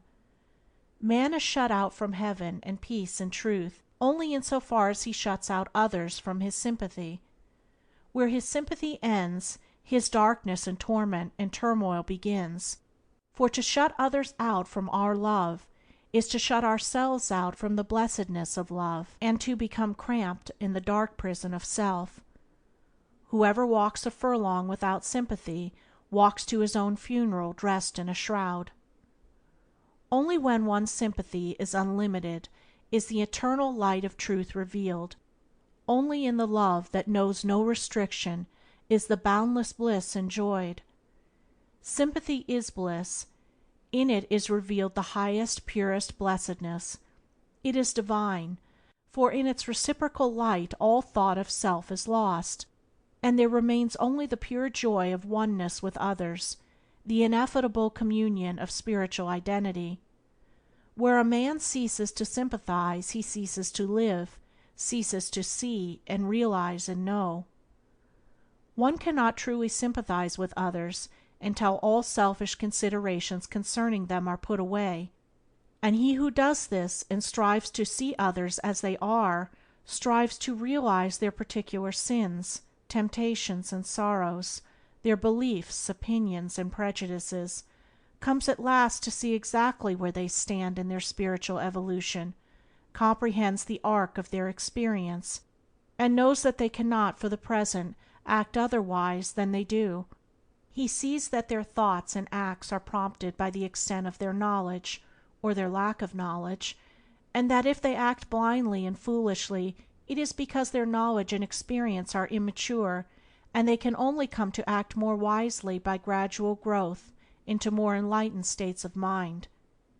He also sees that though this growth can be encouraged, helped, and stimulated by the influence of a riper example, by seasonable words and well-timed instruction, it cannot be unnaturally forced. The flowers of love and wisdom must have time to grow, and the barren branches of hatred and folly cannot be cut away all at once. Such a man finds the doorway into the inner world of those with whom he comes in contact, and he opens it and enters in, and dwells with them in the hidden and sacred sanctuary of their being, and he finds nothing to hate, nothing to revile, nothing to condemn in that sacred place, but something to love and tend, and in his own heart room only for greater pity, greater patience, greater love. He sees that he is one with them, but that they are another aspect of him, that their natures are not different from his own except in modification and degree, but they are identical with it. If they are acting out certain sinful tendencies, he has but to look within to find the same tendencies in himself, albeit perhaps restrained or purified. If they are manifesting certain holy and divine qualities, he finds the same pure spirit within himself, though perhaps in a lesser degree of power and development. One touch of nature makes the whole world kin. The sin of one is the sin of all. The virtue of one is the virtue of all. No man can be separate from another. There is no difference of nature, but only difference of condition. If a man thinks he is separated from another by virtue of his superior holiness, he is not so separated, and his darkness and delusion are very great. Humanity is one, and in the holy sanctuary of sympathy saint and sinner meet and unite. It is said of Jesus that he took upon himself the sins of the whole world, that is, he identified himself with those sins, and did not regard himself as essentially separate from sinners, but as being of a like nature with them, and his realization of his oneness with all men was manifested in his life, as profound sympathy for those who, for their deep sins, were avoided and cast off by others. And who is it that is in the greatest need of sympathy? Not the saint, not the enlightened seer, not the perfect man. It is the sinner, the unenlightened man, the imperfect one, and the greater the sin, the greater is the need. "I came not to call the righteousness but sinners to repentance," is the statement of one who has comprehended all human needs. The righteous man does not need your sympathy, but the unrighteous, he who, by his wrongdoing, is laying up for himself long periods of suffering and woe, is in need of it. The flagrantly unrighteous man is condemned, despised, and avoided by those who are living in a similar condition to himself, though for the time being they may not be subject to his particular form of sin, for that withholding of sympathy and that mutual condemnation which are so rife is the commonest manifestation of that lack of understanding in which all sin takes its rise. While a man is involved in sin, he will condemn others who are likewise involved, and the deeper and greater his sin, the more severe will be his condemnation of others. It is only when a man begins to sorrow for his sin, and so to rise above it, and into the clearer light of purity and understanding, that he ceases from condemning others, and learns to sympathize with them.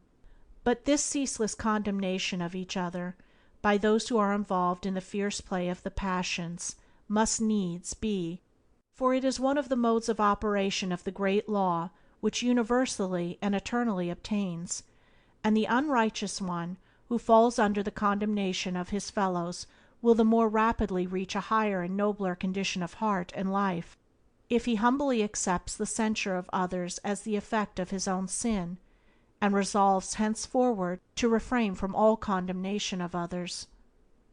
The truly good and wise man condemns none.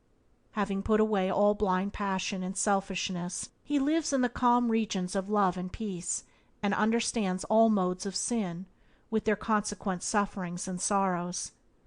Enlightened and awakened, freed from all selfish bias, and seeing men as they are, his heart responds in holy sympathy with all.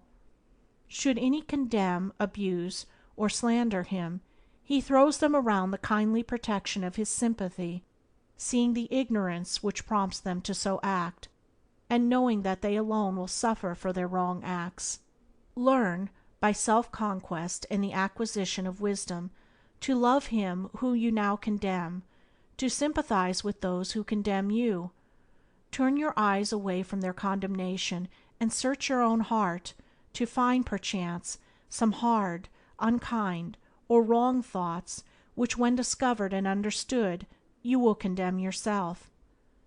Much that is commonly called sympathy is personal affection.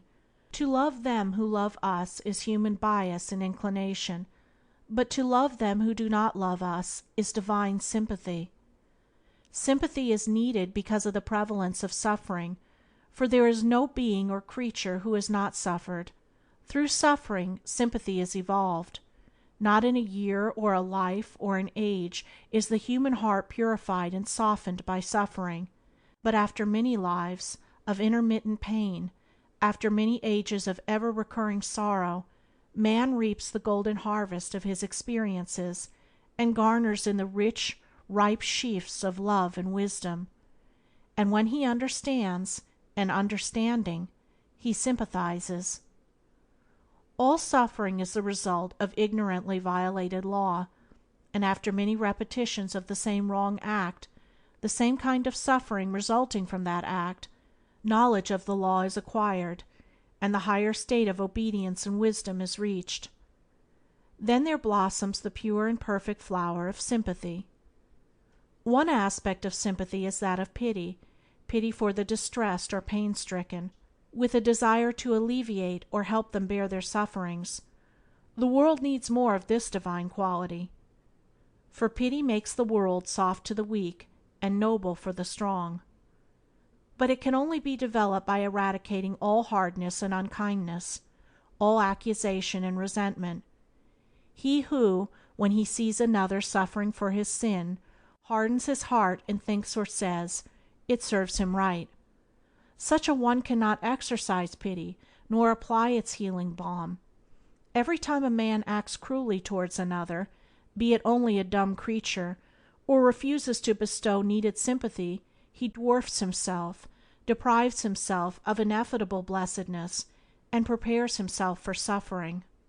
Another form of sympathy is that of rejoicing with those who are more successful than ourselves, as though their success were our own. Blessed indeed is he who is free from all envy and malice, and can rejoice and be glad when he hears of the good fortune of those who regard him as an enemy. The protecting of creatures weaker and more indefensible than oneself is another form in which this divine sympathy is manifested. The helpless frailty of the dumb creation calls for the exercise of the deepest sympathy. The glory of superior strength resides in its power to shield, not to destroy. Not by the callous destruction of weaker things is life truly lived, but by their preservation. All life is linked and kin, and the lowest creature is not separated from the highest by greater weakness, but by lesser intelligence. When we pity and protect, we reveal and enlarge the divine life and joy within ourselves.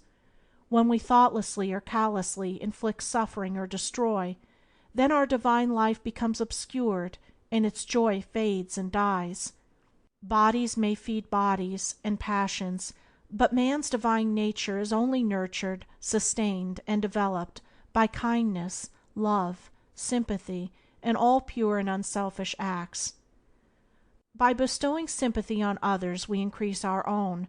Sympathy given can never be wasted. Even the meanest creature will respond to its heavenly touch, for it is the universal language which all creatures understand. I have recently heard a true story of a Dartmoor convict whose terms of incarceration in various convict stations extended to over 40 years. As a criminal he was considered one of the most callous and hopelessly abandoned, and the warders found him almost intractable. But one day he caught a mouse, a weak, terrified, hunted thing, like himself, and its helpless frailty, and the similarity of its condition with his own, appealed to him, and started into flame the divine spark of sympathy which smouldered in his crime-hardened heart, and which no human touch had ever wakened into life. He kept the mouse in an old boot in his cell, fed, tended it, and loved it, and in his love for the weak and helpless he forgot and lost his hatred for the strong. His heart and hand were no longer against his fellows. He became tractable and obedient to the uttermost. The warders could not understand his change.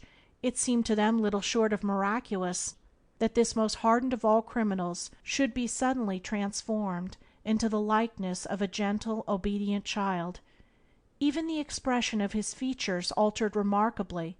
A pleasing smile began to play around the mouth which had formerly been moved to nothing better than a cruel grin, and the implacable hardness of his eyes disappeared, and gave place to a soft, deep, mellow light. The criminal was a criminal no longer.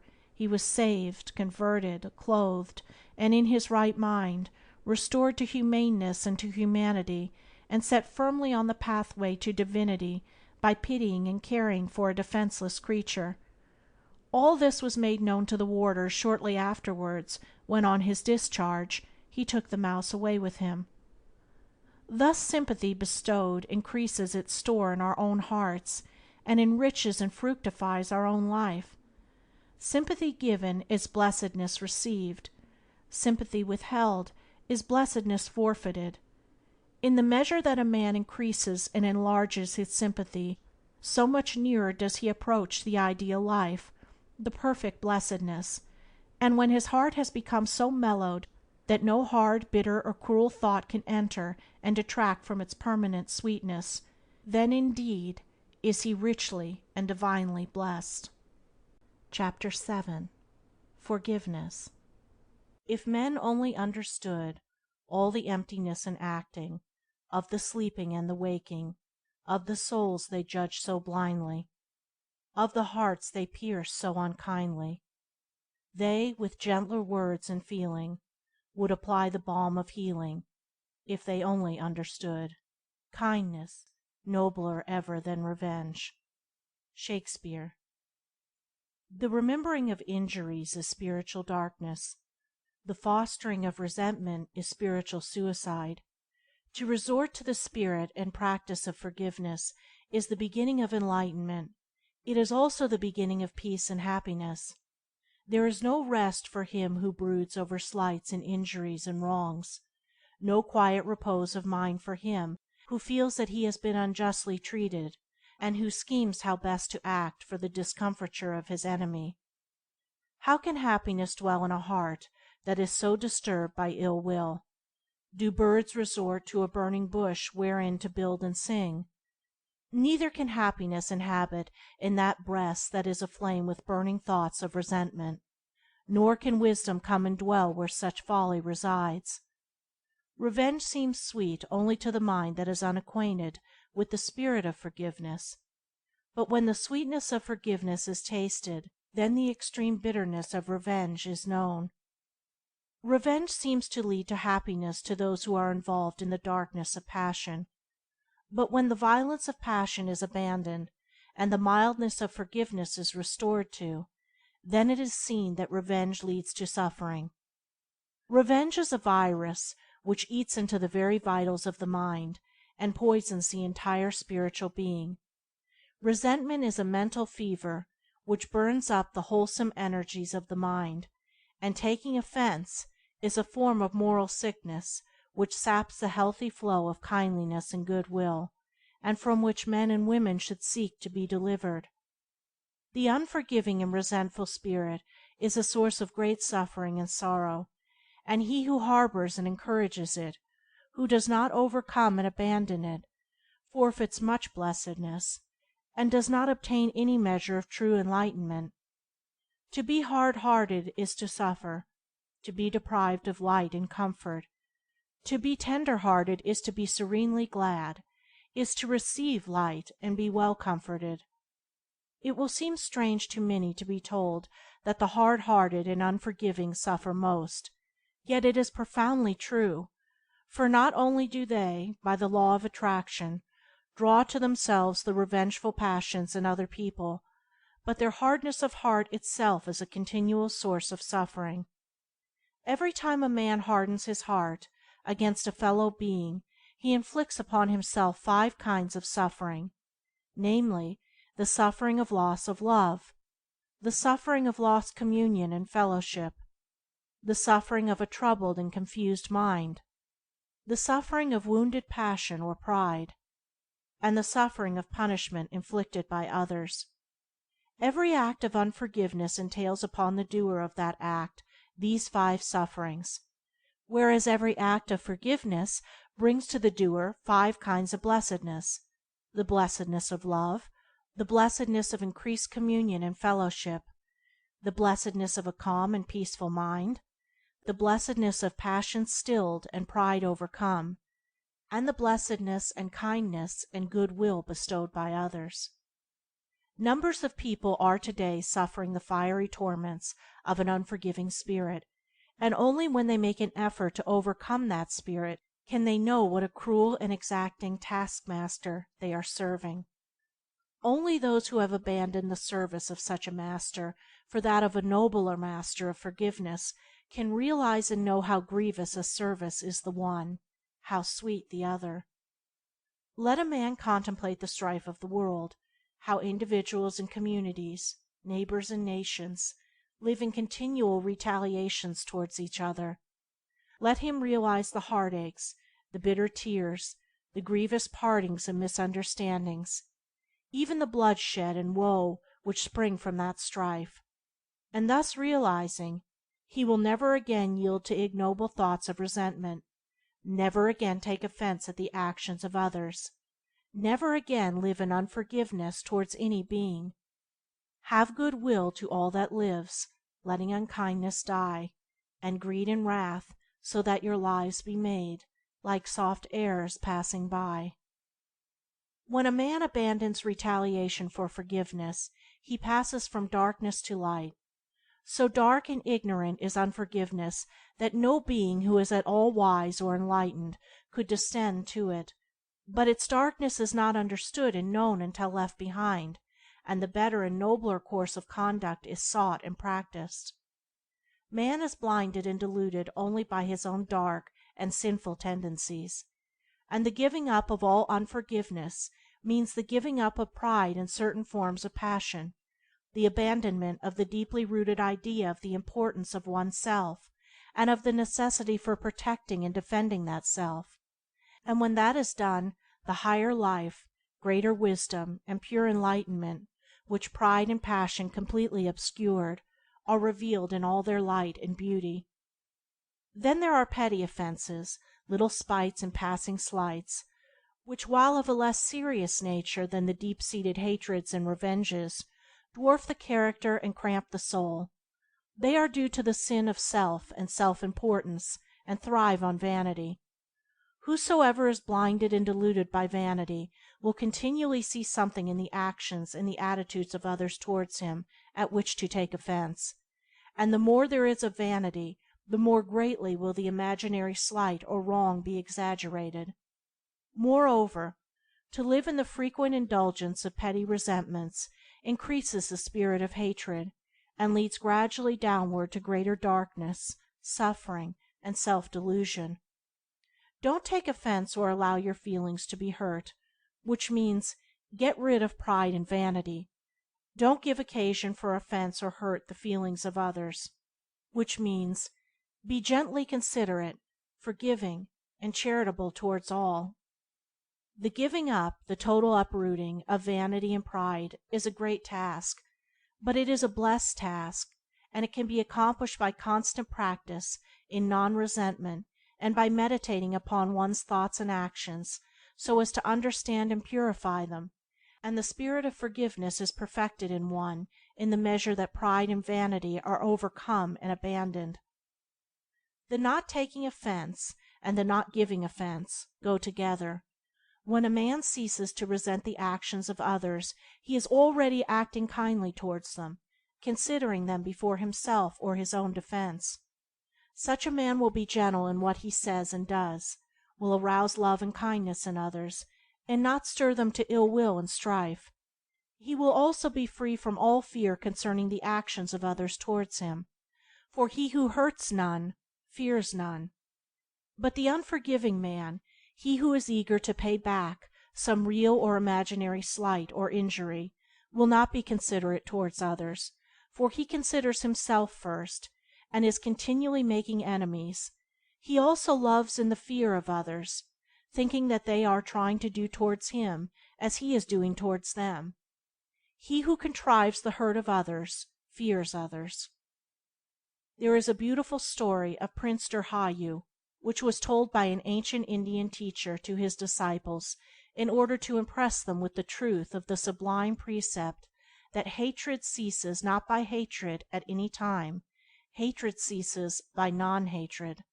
The story is as follows.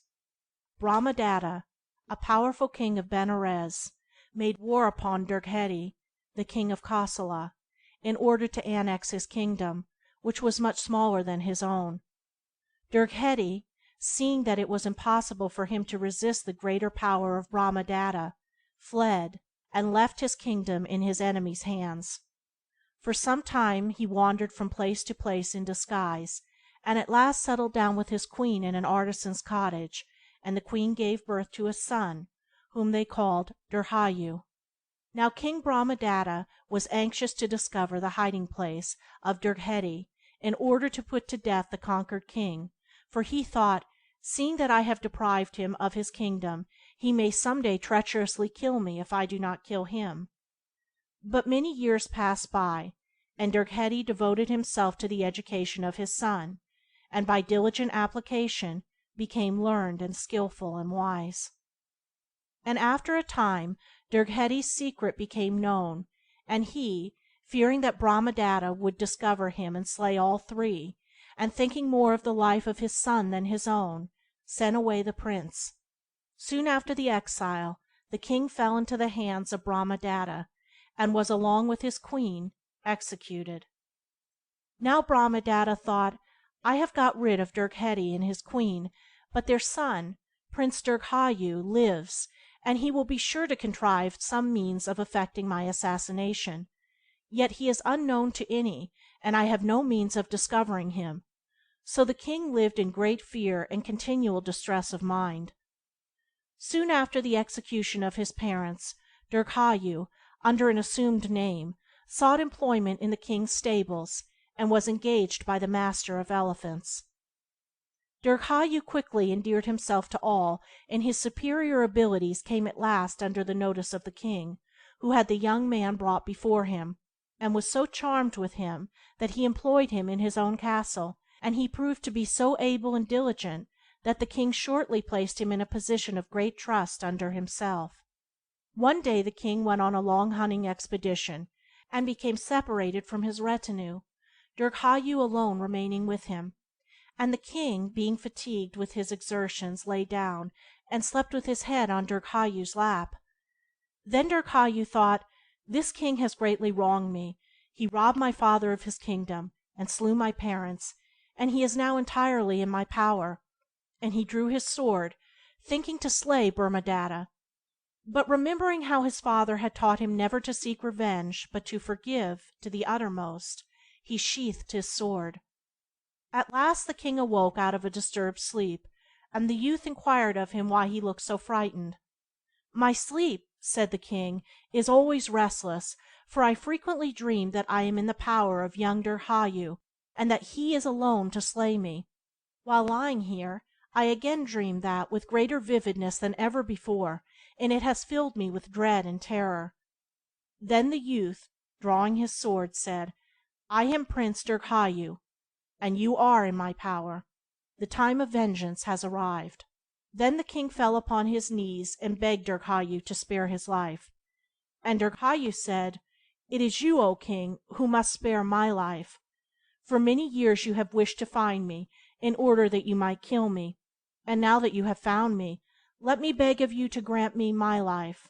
And there and then did Brahmadatta and Dirghayu grant each other life, took hands, and solemnly vowed never to harm each other. And so overcome was the king by the noble and forgiving spirit of Dirghayu that he gave him his daughter in marriage, and restored him to his father's kingdom.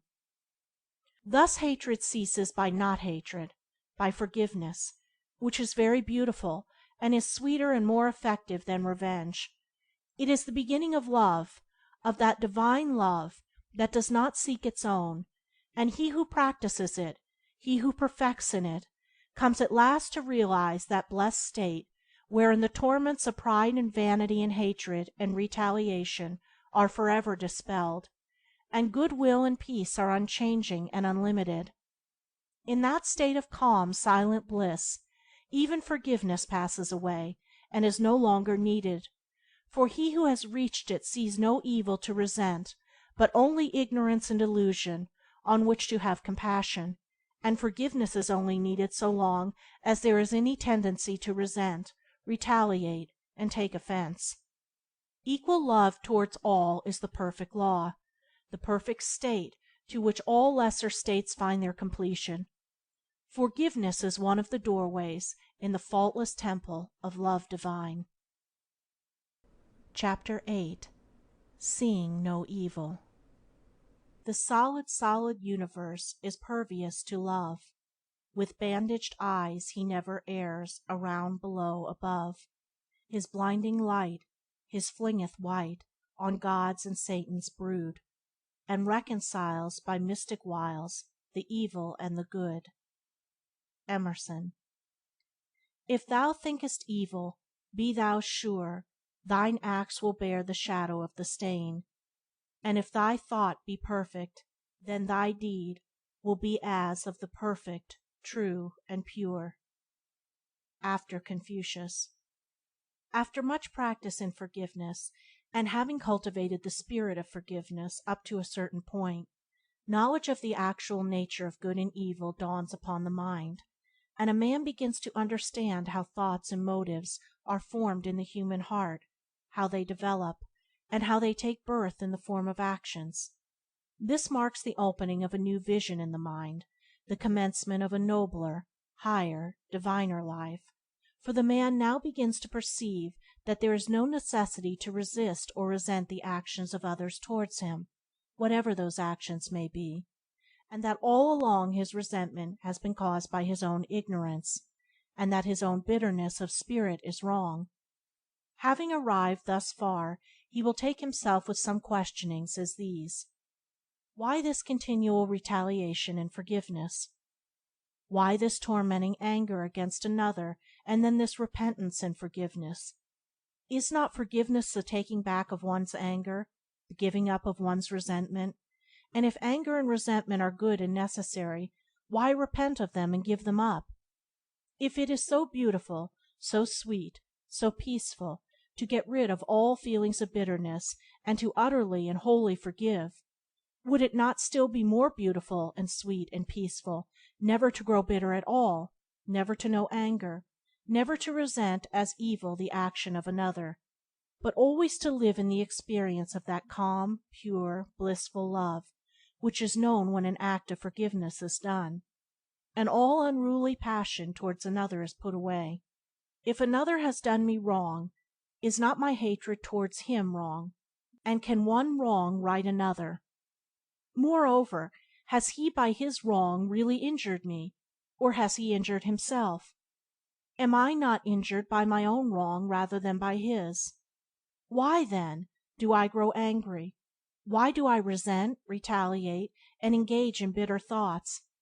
Is it not because my pride is piqued, or my vanity wounded, or my selfishness thwarted? Is it not because my blind animal passions are aroused and allowed to subdue my better nature?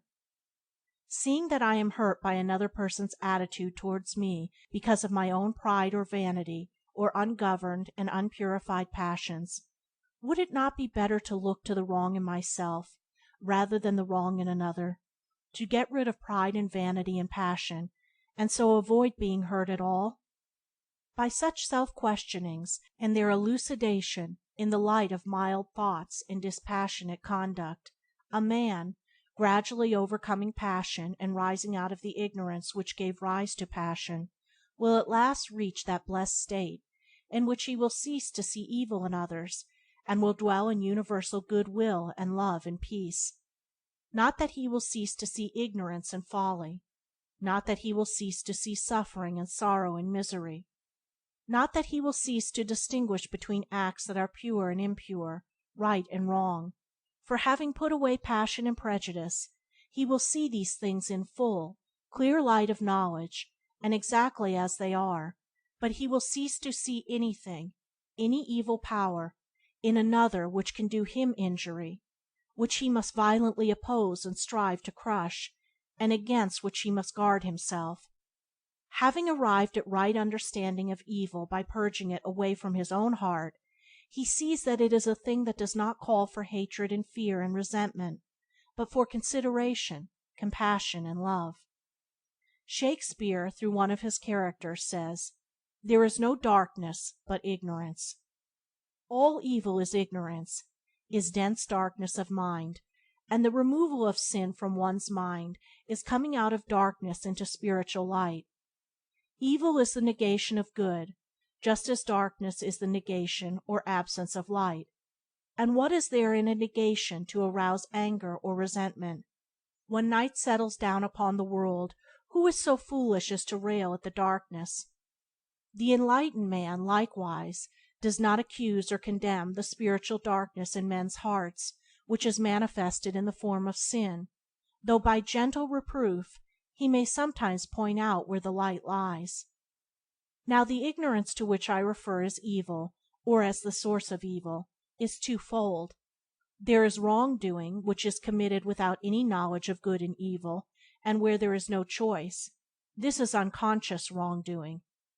Then there is wrongdoing which is done in the knowledge that it ought not to be done. This is conscious wrongdoing. But both unconscious and conscious wrongdoing arise in ignorance, that is, ignorance of the real nature and painful consequences of the wrongdoing. Why does a man continue to do certain things which he feels he ought not to do? if he knows that what he is doing is wrong, where lies the ignorance? He continues to do those things because his knowledge of them is incomplete. He only knows he ought not to do them by certain precepts, without any qualms of conscience within. But he does not fully and completely understand what he is doing. He knows that certain acts bring him immediate pleasure, and so, in spite of the troubled conscience which follows that pleasure, he continues to commit them. He is convinced that the pleasure is good and desirable, and therefore to be enjoyed. He does not know that pleasure and pain are one, but thinks he can have the one without the other. He has no knowledge of the law which governs human actions. He never thinks of associating his sufferings with his own wrongdoing, but believes they are caused by the wrongdoing of others, or are the mysterious dispensations of Providence, and therefore not to be inquired into or understood. He is seeking happiness, and does those things which he believes will bring him most enjoyment, but he acts in entire ignorance of the hidden and inevitable consequences which attach to his actions. Said a man to me once, who was the victim of a bad habit, "I know the habit is a bad one, and that it does me more harm than good." And I said, "If you know what you are doing is bad and harmful, why do you continue to do it?" And he replied, "Because it is pleasant, and I like it." This man, of course, did not really know that his habit was bad. He had been told that it was, and he thought he knew or believed it was, but in reality he thought it was good, and that it was conducive to his happiness and well-being, and therefore he continued to practice it. When a man knows by experience that a thing is bad, and that every time he does it he injures his body, mind, or both, when his knowledge of that thing is so complete that he is acquainted with its whole train of baneful effects, then he cannot only not do it any longer, he cannot even desire to do it, and even the pleasure that was formerly in that thing becomes painful. No man would put a venomous snake in his pocket because it is prettily colored. He knows that a deadly sting lurks in those beautiful markings. Nor when a man knows the unavoidable pain and hurt which lie hidden in wrong thoughts and actions, does he continue to think and commit them. Even the immediate pleasure, which formerly he greedily sought, is gone from them. Their surface attractiveness has vanished. He is no longer ignorant concerning their true nature. He sees them as they are. I knew a young man who was in business, and although a member of a church, and occupying the position of voluntary religious instructor, he told me that it was absolutely necessary to practice lying and deception in business, otherwise sure and certain ruin would follow. He said he knew lying was wrong, but while he remained in business he must continue to do it. Upon questioning him I found, of course, that he never tried truth and honesty in his business, had not even thought of trying the better way, so firmly convinced was he that it was not possible for him to know whether it would be productive or ruin. Now did this young man know that lying was wrong? There was a perceptual sense only in which he knew, but there was a deeper and more real sense in which he did not know. He had been taught to regard lying as wrong, and his conscience bore out that teaching, but he believed that it brought him profit, prosperity, and happiness, and that honesty would bring him loss, poverty, and misery. In a word, he regarded lying, deep in his heart, as the right thing to do, and honesty as the wrong practice. He had no knowledge whatever of the real nature of the act of lying, how it is, on the instant of its committal, loss of character, loss of self-respect, loss of power, usefulness, and influence, and loss of blessedness, and how it unerringly leads to the loss of reputation and loss of material profit and prosperity.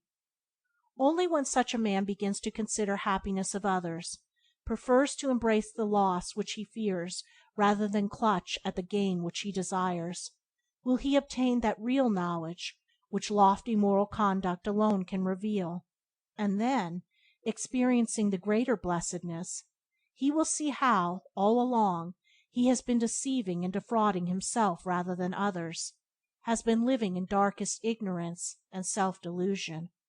These two common instances of wrongdoing will serve to illustrate and make plainer to those of my readers who, while searching for truth, are as yet doubtful, uncertain, and confused, the deep truth that all sin or evil is a condition of ignorance, and therefore to be dealt with in a loving and not a hateful spirit.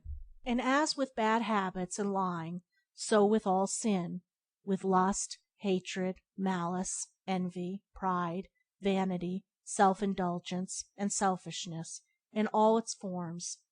It is a state of spiritual darkness, the absence of the light of truth in the heart, the negation of knowledge. Thus when, by overcoming the wrong condition in one's heart, the nature of evil is fully realized, and mere belief gives place to living knowledge, evil can no longer be hatefully condoned and violently resisted, and the wrongdoer is thought of with tender compassion. And this brings us to another aspect of evil, namely that of individual freedom, the right of every person to choose his own actions. Along with the seeing of evil in others is the desire to convert or coerce others into one's own ways of thinking and acting. Probably the commonest delusion in which men are involved is that of thinking that what they themselves believe and think and do is good, and all that is otherwise is evil, and therefore to be powerfully condemned and resisted. It is out of this delusion that all persecution springs. There are Christians who regard all atheists as men wholly evil, as given up to the service of an evil power, and there are atheists who firmly believe that all Christians are doing the greatest harm to the whole human race by their superstitious and false doctrines. The truth is that neither the Christian nor the atheist is evil, nor in the service of evil, but each is choosing his own way, and is pursuing that course which he is convinced is right. Let a man quietly contemplate the fact that numbers of followers of various religions the world over are, as they ever were, engaged in condemning each other as evil and wrong, and regarding themselves as good and right, and it will help him to realize how all evil is merely ignorance, spiritual darkness, and earnest meditation on that fact will be found to be one of the greatest aids in developing greater kindness, charity, insight, and breadth of mind. The truly wise and good man sees good in all, evil in none. He has abandoned the folly of wanting others to think and act as he thinks and acts, for he sees men are variously constituted, are at different points in their spiritual evolution, and must, of necessity, think and act differently. Having put away hatred, condemnation, egotism, and prejudice, he has become enlightened, and he sees that purity, love, compassion, gentleness, patience, humility, and unselfishness are manifestations of light and knowledge, while impurity, hatred, cruelty, passion, darkness, and ignorance, and that whether men are living in light or darkness, they are one and all doing that which they think is necessary, are acting in accordance with their own measure of light or darkness.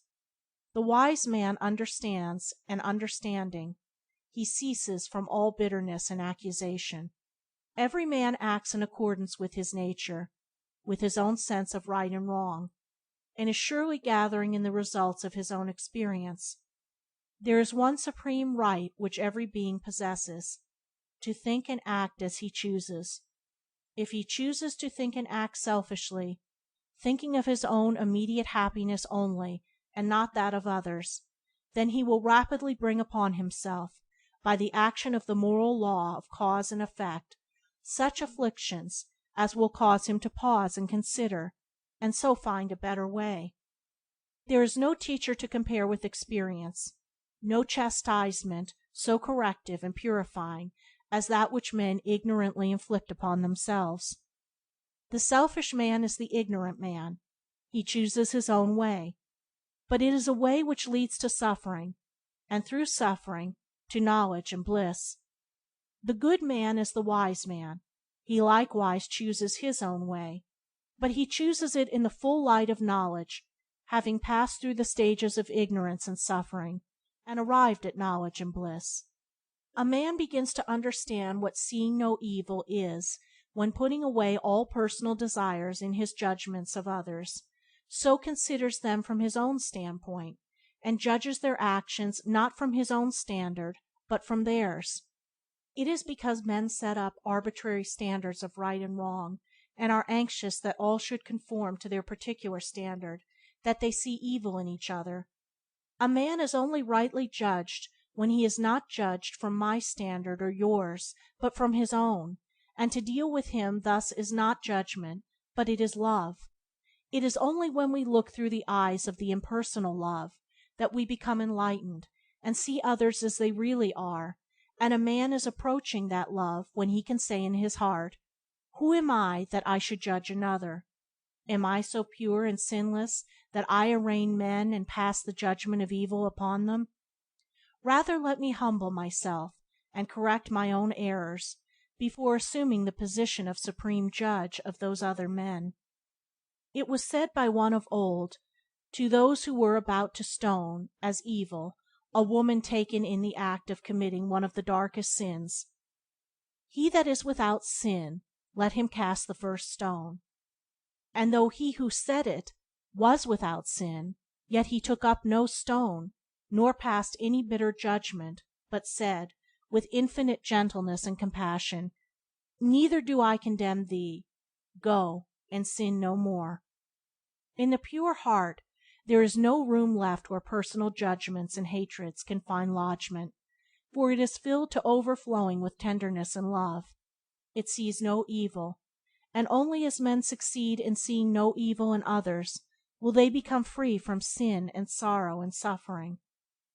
No man sees evil in himself or his own acts except the man who is becoming enlightened, and then he abandons those acts which he has come to see are wrong. Every man justifies himself in what he does, and however evil others may regard his conduct, he himself thinks it to be good and necessary. If he did not, he would not and could not do it. The angry man always justifies his anger, the covetous man his greed, the impure man his unchastity. The liar considers that his lying is altogether necessary. The slanderer believes that, in vilifying the characters of those whom he dislikes, and warning other people against their evil natures, he is doing well. The thief is convinced that stealing is the shortest and best way to plenty, prosperity, and happiness, and even the murderer thinks there is a ground of justification for his deed. Every man's deeds are in accordance with the measure of his own light or darkness, and no man can live higher than he is or act beyond the limits of his knowledge. Nevertheless, he can improve himself, and thereby gradually increase his light and extend the range of his knowledge. The angry man indulges in abuse because his knowledge does not extend to forbearance and patience. Not having practiced gentleness, he does not understand it, and cannot choose it, nor can he know, by its comparison with the light of gentleness, the darkness of anger. It is the same with the liar, the slanderer, and the thief.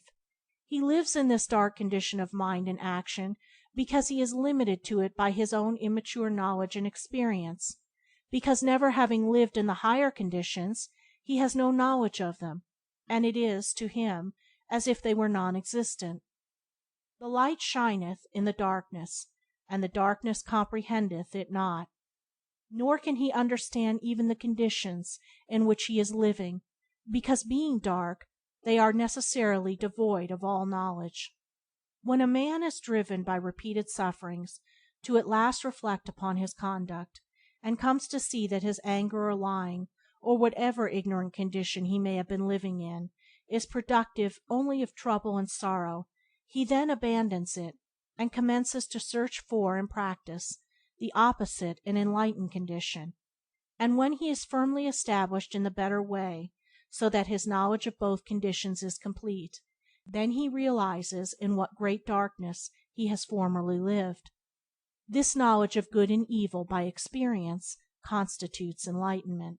When a man begins to look, as it were, through the eyes of others, and to measure them by their own standard and not by his, Then he ceases from seeing of evil in others, for he knows that every man's perception and standard of good and evil is different, that there is no vice so low but some men regard it as good, no virtue so high but some men regard it as evil, and what a man regards as good that to him is good, what he regards as evil that to him is evil. Nor will the purified man, who has ceased to see evil in others, have any desire to win men to his own ways or opinions, but will rather help them in their own particular groove, knowing that an enlarged experience only, and not merely change of opinion, can lead to higher knowledge and greater blessedness. It will be found that men see evil in those who differ from them, good in those who agree with them. The man who greatly loves himself and is enamored of his opinions will love all those who agree with him, and will dislike all those who disagree with him. If ye love them that ye love ye, what reward have ye? Love your enemies, do good to them that hate you. Egotism and vanity make men blind. Men of opposing religious views hate and persecute each other. Men of opposing political views fight and condemn each other. The partisan measures all men by his own standard, and sets up his judgments accordingly. So convinced is he that he is right and others wrong, that he at last persuades himself that to inflict cruelty on others is both good and necessary, in order to coerce them into his way of thinking and acting, and so bring them to the right, his right, against their own reason and will.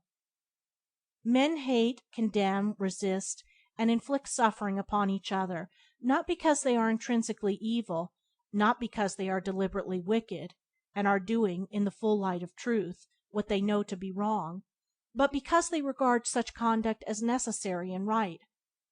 All men are intrinsically good, but some are wiser than others, are older in experience than others. I recently heard, in substance, the following conversation between two men, whom I will call D and E. The third person, referred to as X, is a prominent politician. E. Every man reaps the result of his own thoughts and deeds, and suffers for his own wrong. D.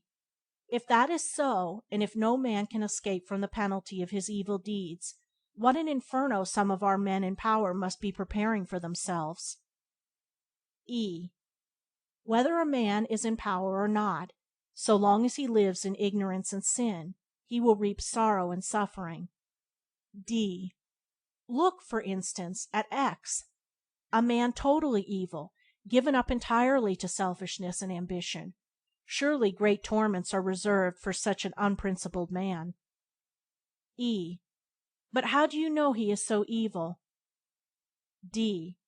By his works, his fruits. When I see a man doing evil, I know that he is evil, and I cannot even think of X, but I burn with righteous indignation. I am sometimes inclined to doubt that there is an overruling power for good when I see such a man in a position where he can do so much harm to others. E. What evil is he committing? D. His whole policy is evil. He will ruin the country if he remains in power. E. But while there are large numbers of people who think of X as you do, there are also large numbers, equally intelligent, who look on him as good and able, who admire him for his excellent qualities, and regard his policy as beneficent and making for national progress. He owes his position to these people. Are they also evil? D. They are deceived and misled, and this only makes X's evil all the greater, and that he can so successfully employ his talents in deceiving others in order to gain his own selfish ends. I hate this man. E. May it not be possible that you are deceived? D. In what way? E. Hatred is self-deception. Love is self-enlightenment. No man can see either himself or others clearly until he ceases from hatred and practices love. D. That sounds very beautiful, but it is impractical. When I see a man doing evil to others and deceiving and misleading them, I must hate him. It is right, and I should do so. X is without a spark of conscience. E. X may or may not be all you believe to be, but even if he is, according to your own words, should he be pitied and not condemned? D. How so? E. You say he is without a conscience. D. Entirely so. E. Then he is a mental cripple. Do you hate the blind because they cannot see, that dumb because they cannot speak, or the deaf because they cannot hear? When a captain has lost his rudder or broken his compass, do you condemn him because he did not keep his ship off the rocks? Do you hold him responsible for the loss of life? If a man is totally devoid of conscience, he is without the means of moral guidance, and all his selfishness must, perforce, appear to him good and right and proper. X may appear evil to you, but is he evil to himself? Does he regard his own conduct as evil? D. Whether he regards himself as evil or not, he is evil. E. If I were to regard you as evil because of your hatred for X, should I be right? D. No.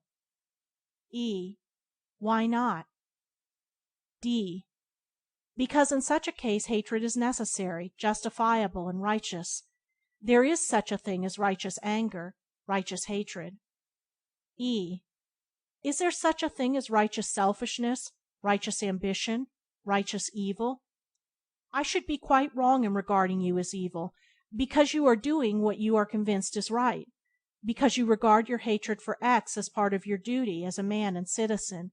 Nevertheless, there is a better way than that of hatred, and it is the knowledge of this better way that prevents me from hating X as you do, because however wrong his conduct might appear to me, it is not wrong to him, nor to his supporters. Moreover, all men reap as they sow. D. What, then, is that better way? E. It is the way of love, the ceasing to regard others as evil. It is a blessed and peaceful state of heart. D. Do you mean that there is a state which a man can reach wherein he will grow angry when he sees people doing evil? E. No, I do not mean that, for while a man regards others as evil, he will continue to grow angry with them. But I mean that a man can reach a state of calm insight and spotless love, wherein he sees no evil to grow angry with, wherein he understands the various natures of men, how they are prompted to act, and how they reap, as the harvest of their own thoughts and deeds, the tares of sufferings, and the corn of bliss. To reach that state is to regard all men with compassion and love. D. The state that you picture is a very high one. It is, no doubt, a very holy and beautiful one, but it is a state that I should be sorry to reach, and I should pray to be preserved from a state of mind where I could not hate a man like X with an intense hatred. Thus by this conversation it will be seen that D. regarded his hatred as good. Even so all men regard that which they do as necessary to be done. The things which men habitually practice are those things that they believe in. When faith in a thing wholly ceases, it ceases to be practiced. D's individual liberty is equal to that of other men, and he has a right to hate another if he so wishes, nor will he abandon his hatred until he discovers, by the sorrow and unrest which it entails, how wrong and foolish and blind it is, and how by its practice he is injuring himself. A great teacher was once asked by one of his disciples to explain the distinction between good and evil, and holding his hand with his fingers pointing downward, he said, "Where is my hand pointing?" And the disciple replied, "It is pointing downward." Then turning his hand upward, the teacher asked, "Where is my hand pointing?" And the disciple answered, "It is pointing upward." "That," said the teacher, "is the distinction between evil and good." By this simple illustration he indicated that evil is merely wrongly directed energy, and good rightly directed energy, and the so-called evil man becomes good by reversing his conduct. To understand the true nature of evil by living in the good is to cease to see other men as evil. Blessed is he who turning from the evil in others exerts himself in the purification of his own heart. He shall one day become of too pure eyes to behold evil. Knowing the nature of evil, what does it behoove a man to do? It behooves him to live only in that which is good. Therefore, if a man condemn me, I will not condemn him in return. If he revile me, I will give him kindness. If he slander me, I will speak of his good qualities. If he hate me, then he greatly needs, and shall receive, my love. With the impatient I will be patient. With the greedy I will be generous, and with the violent and quarrelsome I will be mild and peaceable. Seeing no evil, whom should I hate, or who should I regard as my enemy? Were mankind murderous or jealous upon you, my brother, my sister, I'm so sorry for you. They are not murderous or jealous upon me. All has been gentle with me. I keep no account with lamentation. What have I to do with lamentation? He who sees men as evil imagines that behind those acts which are called wicked there is a corporate and substantial evil prompting those particular sins, but he of stainless vision sees the deeds themselves as evil, and knows that there is no evil power, no evil soul or man behind those deeds. The substance of the universe is good. There is no substance of evil. Good alone is permanent. There is no fixed or permanent evil. As brothers and sisters, born of the same parents and being of one household, love each other through all vicissitudes, see no evil in each other, but overlook all errors, and cling together in the strong bonds of affection, even so, the good man sees humanity as one spiritual family, born of the same father and mother, being of the same essence and making for the same goal, and he regards all men and women as his brothers and sisters, makes no divisions and distinctions, sees none as evil, but is at peace with all. Happy is he who attains to this blessed state. Chapter 9. Abiding Joy. Who carry music in their heart through dusky lane and wrangling mart, plying their daily toil with busier feet, because their secret souls a holier repeat. Serene will be our days and bright, and happy will our nature be, when love is an unerring light, and joy its own security. Wordsworth. Abiding joy. Is there such a thing? Where is it? Who possesses it? Yes, there is such a thing. It is where there is no sin. It is possessed by the pure-hearted. As darkness is a passing shadow, and light is substance that remains, so sorrow is fleeting, but joy abides forever. No true thing can pass away and become lost. No false thing can remain and be preserved. Sorrow is false, it cannot live. Joy is true, and it cannot die. Joy may become hidden for a time, but it can always be recovered. Sorrow may remain for a period, but it can be transcended and dispersed. Do not think your sorrow will remain. It will pass away like a cloud. Do not believe that the torments of sin are ever your portion. They will vanish like a hideous nightmare. Awake, arise, be holy and joyful. You are the creator of your own shadows. You desire, and then you grieve, renounce, and then you all rejoice. You are not the impotent slave of sorrow. The never-ending gladness awaits your homecoming. You are not the helpless prisoner of the darkness and dreams of sin. Even now the beautiful light of holiness shines upon your sleeping lids, ready to greet your awakening vision. In the heavy, troubled sleep of sin and self, the abiding joy is lost and forgotten. Its undying music is no more heard, and the fragrance of its fadeless flowers no longer cheers the heart of the wayfarer. But when sin and self are abandoned, when the clinging to things for personal pleasure is put away, then the shadows of grief disappear, and the heart is restored to its imperishable joy. Joy comes and fills the self-emptied heart. It abides with the peaceful. Its reign is with the pure. Joy flees from the selfish.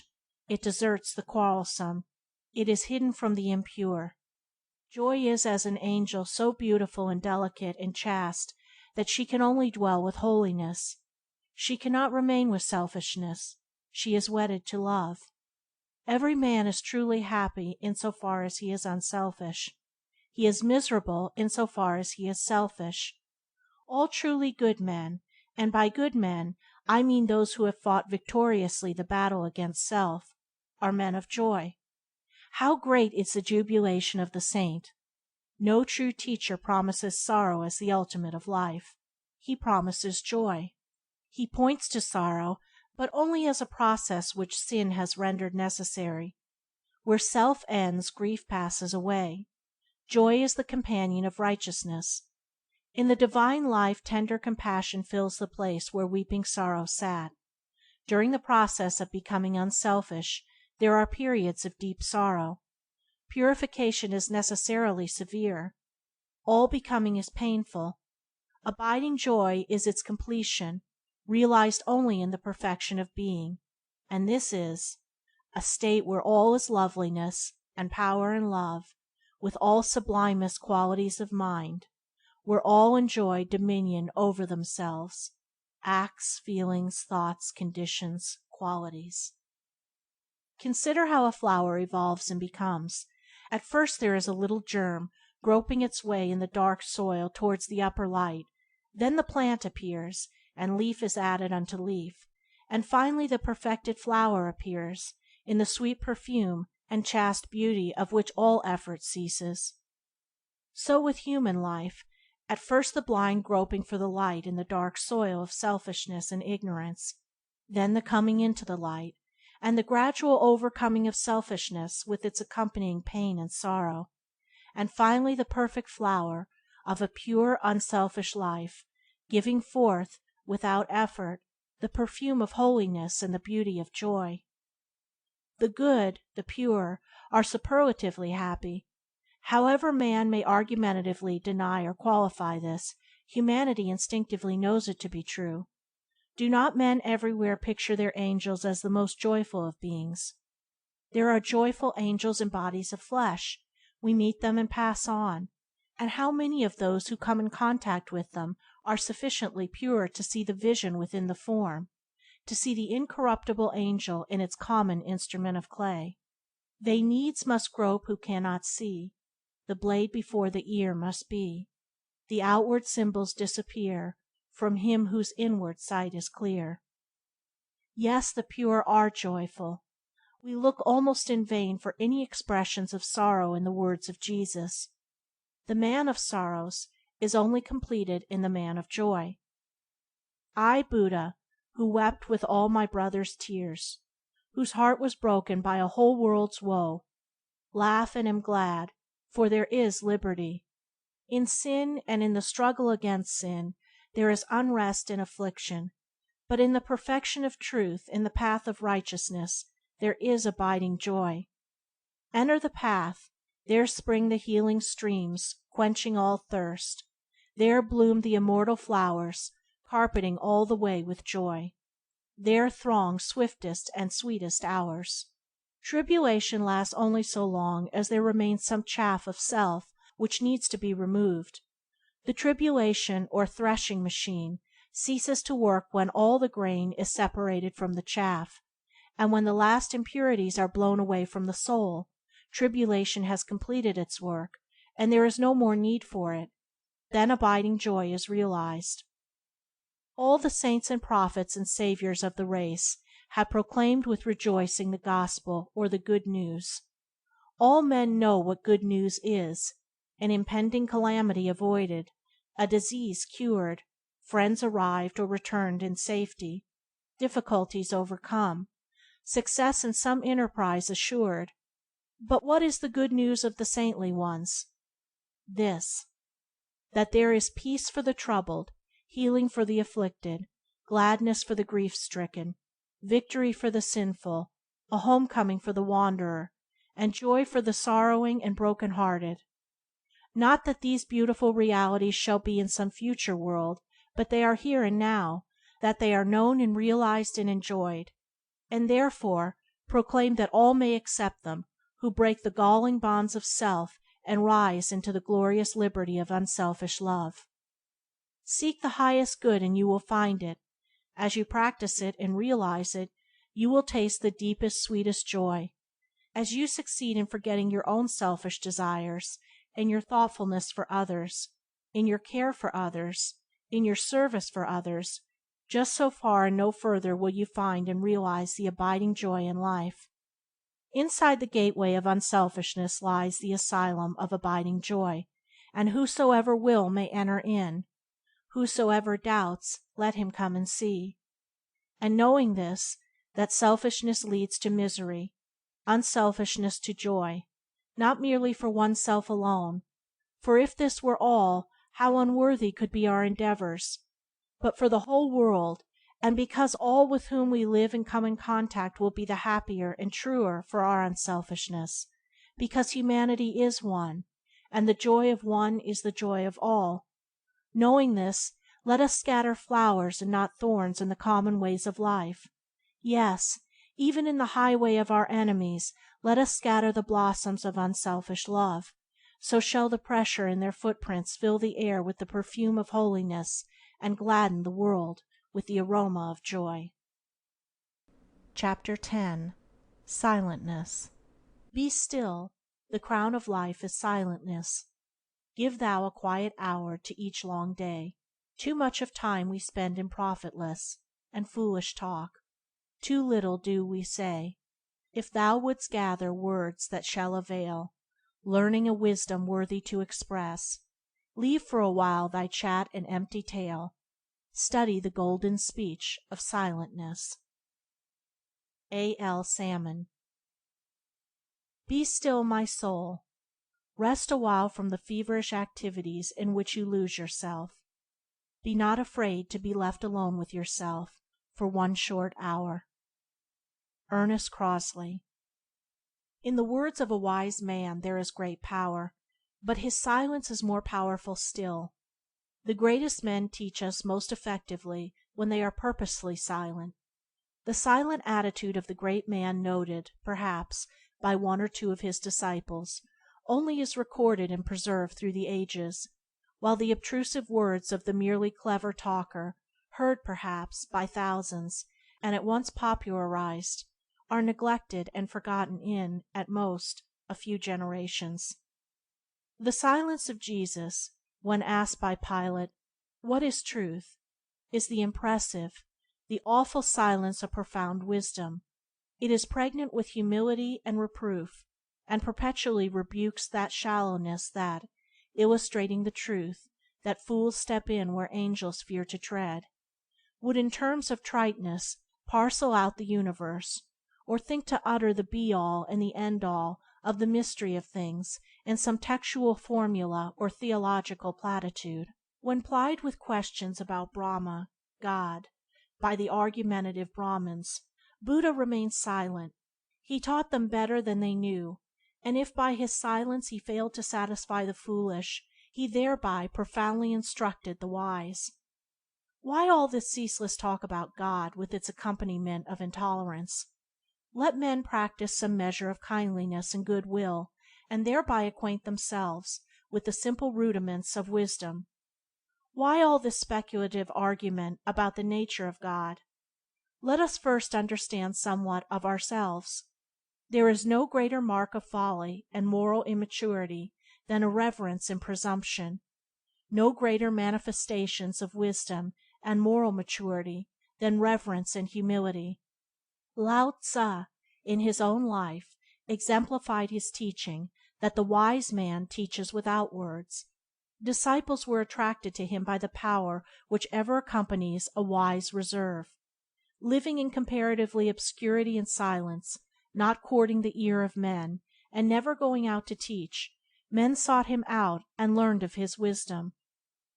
The silent acts of the great ones are beacons to the wise, illuminating their pathway with no uncertain radiance, for he who would attain to virtue and wisdom must learn, not only when to speak and what to say, but also when to remain silent and what not to say. The right control of the tongue is the beginning of wisdom. The right control of the mind is the consummation of wisdom. By curbing his tongue a man gains possession of his mind, and to have complete possession of one's mind is to be the master of silence. The fool babbles, gossips, argues, and bandies words. He glories in the fact that he has had the last word and has silenced his opponent. He exults in his own folly, is ever on the defensive, and wastes his energies in unprofitable channels. He is like a gardener who continues to dig and plant in unproductive soil. The wise man avoids idle words, gossip, vain argument, and self-defense. He is content to appear defeated, rejoices when he is defeated, knowing that, having found and removed another error in himself, he has thereby become wiser. Blessed is he who does not strive for the last word. Backward I see in my own days where I sweated through fog with linguists and contenders. I have no mockings or arguments. I witness and wait. Silence under provocation is the mark of a cultured and sympathetic soul. The thoughtless and unkind are stirred by every slight provocation, and will lose their mental balance by even the appearance of a personal encroachment. The self-possession of Jesus is not a miracle. It is the flower of culture, the diadem of wisdom. When we read of Jesus that he answered never a word, and of Buddha that he remained silent, we get a glimpse of the vast power of silence, of the silent majesty of true greatness. The silent man is the powerful man. Every mechanic knows that before a force can be utilized and definitely directed, it must be conserved and stored, and the wise man is a spiritual mechanic who conserves the energies of his mind, holds them in masterful abeyance, ready at any moment to direct them, with effective purpose, to the accomplishment of some necessary work. The true strength is in silentness. It is well said that the dog that barks does not bite. The grim and rarely broken silence of the bulldog is the necessary adjunct to that powerfully concentrated and effectual action for which the animal is known and feared. This, of course, is a lower form of silentness, but the principle is the same.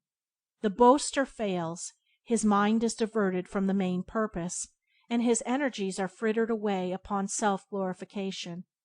His forces are divided between his task and the reward to himself, the greater portion going to feed the lust of the reward. He is like an unskillful general who loses the battle through dividing his forces instead of concentrating them upon a point, or he is like a careless engineer who leaves open the waste valve of his engine and allows the steam to run down. The modest, silent, earnest man succeeds, freed from vanity and avoiding the dissipation of self-glorification. All his powers are concentrated upon the successful performance of his task. Even while the other man is talking about his powers, he is already about his work, and so much nearer than the other to its completion. It is a law everywhere and always that energy distributed is subject unto energy conserved. The noisy and boasting Charles will ever be thrown by the quiet and modest Orlando. It is a law universally applicable that quietness is strength. The business man who succeeds never talks about his plans, methods, and affairs, and should he, turned giddy by success, begin to do this, he will then commence to fail. The man of great moral influence never talks about himself and his spiritual victories, for should he do so, in that moment his moral power and influence would be gone, and like Samson, he would be shorn of his strength. Success, worldly or spiritual, is the willing servant of strong, steady, silent, unflinching purpose. The most powerful disintegrating forces make no noise. The greatly overcoming mind works silently. If you would be strong, useful, and self-reliant, learn the value and power of silentness. Do not talk about yourself. The world instinctively knows that the vain talker is weak and empty, and so it leaves him to his own vanity. Do not talk about what you are going to do, but do it, and let your finished work speak for itself. Do not waste your forces in criticizing and disparaging the work of others, but set about to do your own work thoroughly and well. The worst work with earnestness and sweetness behind it is altogether better than barking at others. While you are disparaging the work of others you are neglecting your own. If others are doing badly, help and instruct them by doing better yourself. Neither abuse others nor account their abuse of any weight. When attacked, remain silent. In this way you will conquer yourself, and will, without the use of words, teach others. But the true silence is not merely a silent tongue, it is a silent mind. To merely hold one's tongue, and yet to carry about a disturbed and rankling mind, is no remedy for weakness and no source of power. Silentness, to be powerful, must envelop the whole mind, must permeate every chamber of the heart. It must be the silence of peace. To this broad, deep, abiding silentness a man attains only in the measure that he conquers himself. While passions, temptations, and sorrows disturb, the holier, profounder depths of silence are yet to be sounded. To smart under the words and actions of others means that you are yet weak, uncontrolled, and unpurified. So rid your heart of the disturbing influences of vanity and pride and selfishness, that no petty spite can reach you, no slander or abuse disturb your serene repose. As the storm wages ineffectually against a well-built house, while its occupant sits composed and happy by his fireside within, so no evil can disturb or harm him who is well fortified with wisdom, self-governed, and silent. He remains at peace within. To this great silence the self-conquered man attains. Envy and calumny, and hate and pain, and that unrest which men miscall delight, can touch him not nor torture him again. There is no commoner error amongst men than that of supposing that nothing can be accomplished without much talking and much noise. The busy, shallow talker regards the quiet thinker or silent doer as a man wasted. He thinks silentness means doing nothing, and that hurrying, bustling, and ceaseless talking means doing much. He also confounds popularity with power. But the thinker and doer is the real effectual worker. His work is at the root and core and substance of things, and as nature silently, yet with hidden and wondrous alchemy, transmutes the rude elements of earth and air into tender leaves, beautiful flowers, delectable fruits, yes, into a myriad form of beauty, even so does the silent, purposeful worker transform the ways of men and the face of the world by the might and magic of his silently directed energy. He wastes no time and force in tinkering with the ever-changing and artificial surface of things, but goes to the living vital centre, and works therefrom and thereon, and in due season, perhaps when his perishable form is withdrawn from the world, the fruits of his obscure but imperishable labours come forth to gladden the world. But the words of the talker perish. The world reaps no harvest from the sowing of sound. He who conserves his mental forces also conserves his physical forces. The strongly quiet, calm man lives to a greater age, and in possession of better health than the hurrying, noisy man. Quiet, subdued mental harmony is conducive to physical harmony and health. The followers of George Fox are today the healthiest, longest lived, and most successful portion of the British community, and they live quiet, unostentatious, purposeful lives, avoiding all worldly excitements and unnecessary words. They are silent people, all their meetings being conducted on the principle that silence is power. Silentness is powerful because it is the outcome of self-conquest, and the more successfully a man governs himself, the more silent he becomes. As he succeeds in living to a purpose and not to the pleasure of self, he withdraws himself from the outer discords of the world and reaches to the inward music of peace. And when he speaks, there is purpose and power behind his words, and when he maintains silence, there is an equal or even greater power therein. He does not utter that which is followed by pain and tears, does not do that which is productive of sorrow and remorse, but saying and doing those things only which are ripe with thoughtfulness. His conscience is quiet, and all his days are blessed. Chapter 11. Solitude. Why idly seek from outward things the answer inward silence brings? Why climb the far-off hills in pain a nearer view of heaven to gain?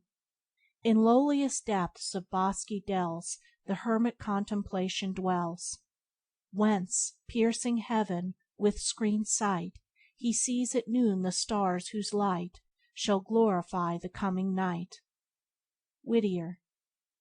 In the still hour when passion is at rest, gather up stores of wisdom in thy breast. Wordsworth. Man's essential being is inward, invisible, spiritual, and as such it derives its life, strength, from within, not from without.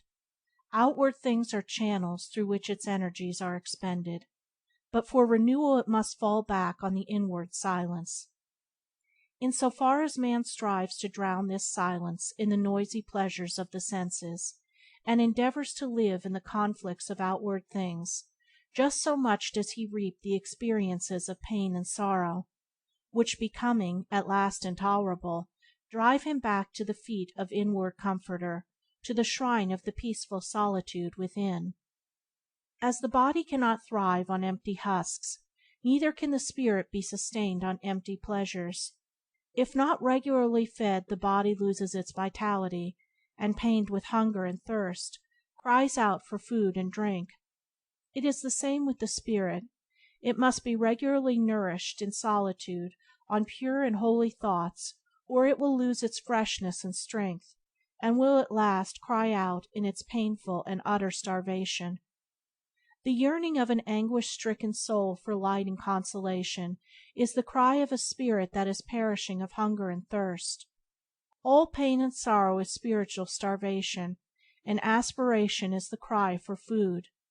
It is the prodigal son who, perishing of hunger, turns his face longingly towards his Father's home. The pure life of the spirit cannot be found, but is lost, in the life of the senses. The lower desires are ever clamorous for more, and they afford no rest. The outward world of pleasure, personal contact, and noisy activities is a sphere of wear and tear which necessitates the counterbalancing effect of solitude. Just as the body requires rest for the recuperation of its forces, so the spirit requires solitude for the renewal of its energies. Solitude is as indispensable to man's spiritual welfare as sleep is to his bodily well-being, and pure thought or meditation, which is evoked in solitude, is to the spirit what activity is to the body. As the body breaks down when deprived of the needful rest and sleep, so do the spirits of men break down, being deprived of the necessary silence and solitude. Man, as a spiritual being, cannot be maintained in strength, uprightness, and peace, except if he periodically withdraws himself from the outer world of perishable things, and reaches inward towards the abiding and imperishable realities. The consolations of the creeds are derived from the solitude which those creeds enforce. The regular observance of the ceremonies of formal religion, attended, as they are, with concentrated silence and freedom from worldly distractions, compels men to do unconsciously that which they have not yet learned to do consciously, namely, to concentrate the mind periodically on the inward silence, and meditate, though very briefly, on high and holy things. The man who has not learned to control and purify his mind in seasons of chosen solitude, yet whose awakening aspirations grope for something higher and nobler than he possesses, feels the necessity for the aid of ceremonial religion.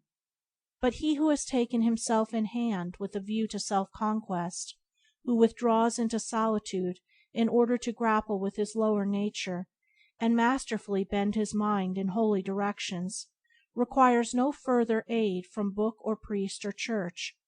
The church does not exist for the pleasure of the saint, but for the evaluation of the sinner. In solitude a man gathers strength to meet the difficulties and temptations of life. knowledge to understand and conquer them, and wisdom to transcend them. As a building is preserved and sustained by virtue of the foundation which is hidden and unobserved, so a man is maintained perpetually in strength and peace by virtue of his lonely hour of intense thought which no eye beholds. It is in solitude only that a man can be truly revealed to himself, that he can come to understand his real nature with all its powers and possibilities.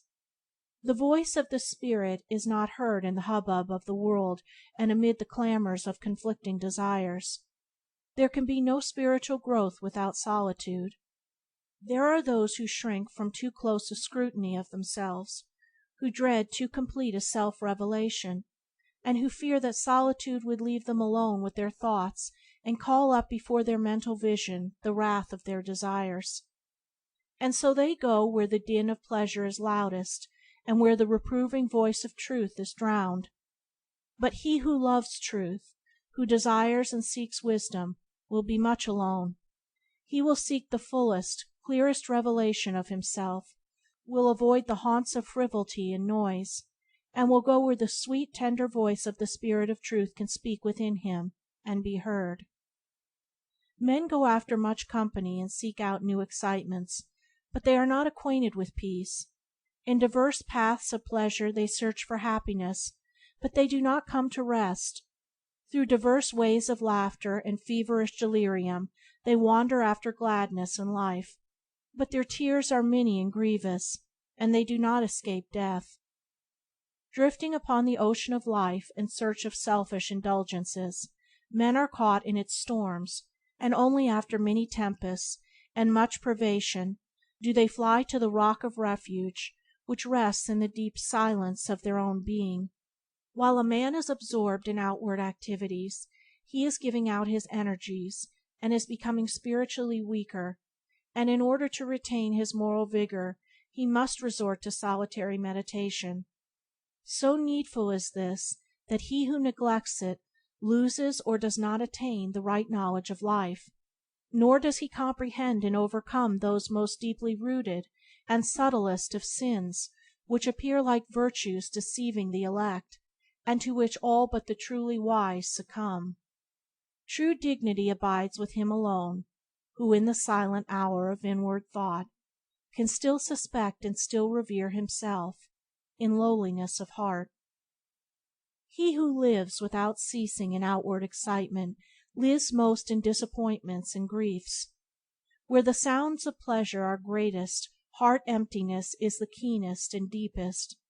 He also, whose whole life, even if not one of lust for pleasure, is centered in outward works, who deals only with the changing panorama of visible things, never falling back, in solitude, upon the inner and invisible world of permanent being, such a man does not attain knowledge and wisdom, but remains empty. He cannot aid the world, cannot feed it aspirations, for he has no food to offer it, his spiritual store being empty. But he who courts solitude in order to search for the truth of things, who subdues his senses and makes quiet his desires, such a man is daily attaining knowledge and wisdom. He becomes filled with the Spirit of Truth. He can aid the world, for his spiritual store is full and is kept well replenished. While a man is absorbed in the contemplation of inward realities, he is receiving knowledge and power. He opens himself, like a flower, to the universal light of truth, and receives and drinks in its life-imparting rays. He also goes to the eternal foundation of knowledge, and quenches his thirst in its inspiring waters. Such a man gains, in 1 hour of concentrated thought, more essential knowledge than a whole year's reading could impart. Being is infinite, and knowledge is illimitable, and its source inexhaustible, and he who draws upon the innermost depths of his being drinks from the spring of divine wisdom which can never run dry, and quaffs the waters of immortality. It is this habitual association with the deep realities of being, this continual drinking in of the water of life in its perennial source, that constitutes genius. The resources of genius are inexhaustible because they are drawn from the original and universal source, and for the same reason the works of genius are ever new and fresh. The more a genius gives out, the fuller he becomes. With the accomplishment of every work his mind extends and expands, reaches out more vastly, and sees wider and ever wider ranges of power. The genius is inspired. He has bridged the gulf between the finite and the infinite. He needs no secondary aids, but draws from that universal spring which is the source of every noble work. The difference between a genius and an ordinary man is this: the one lives in inward realities, the other in outward appearances. The one goes after pleasure, the other after wisdom. The one relies on books, the other relies upon his own being. Book learning is good when its true place is understood, but is not the source of wisdom. The source of wisdom is in life itself, and is comprehended by effort, practice, and experience. Books give information, but they cannot bestow knowledge. They can simulate, but cannot accomplish. You must put forth effort, and achieve for yourself. The man who relies entirely upon books and does not go to the silent resources within himself is superficial, and becomes rapidly exhausted. He is uninspired, though he may be extremely clever, for he soon reaches the end of his stock of information, and so becomes void and repetitious. His work lacks the sweet spontaneity of life and ever-renewed freshness of inspiration.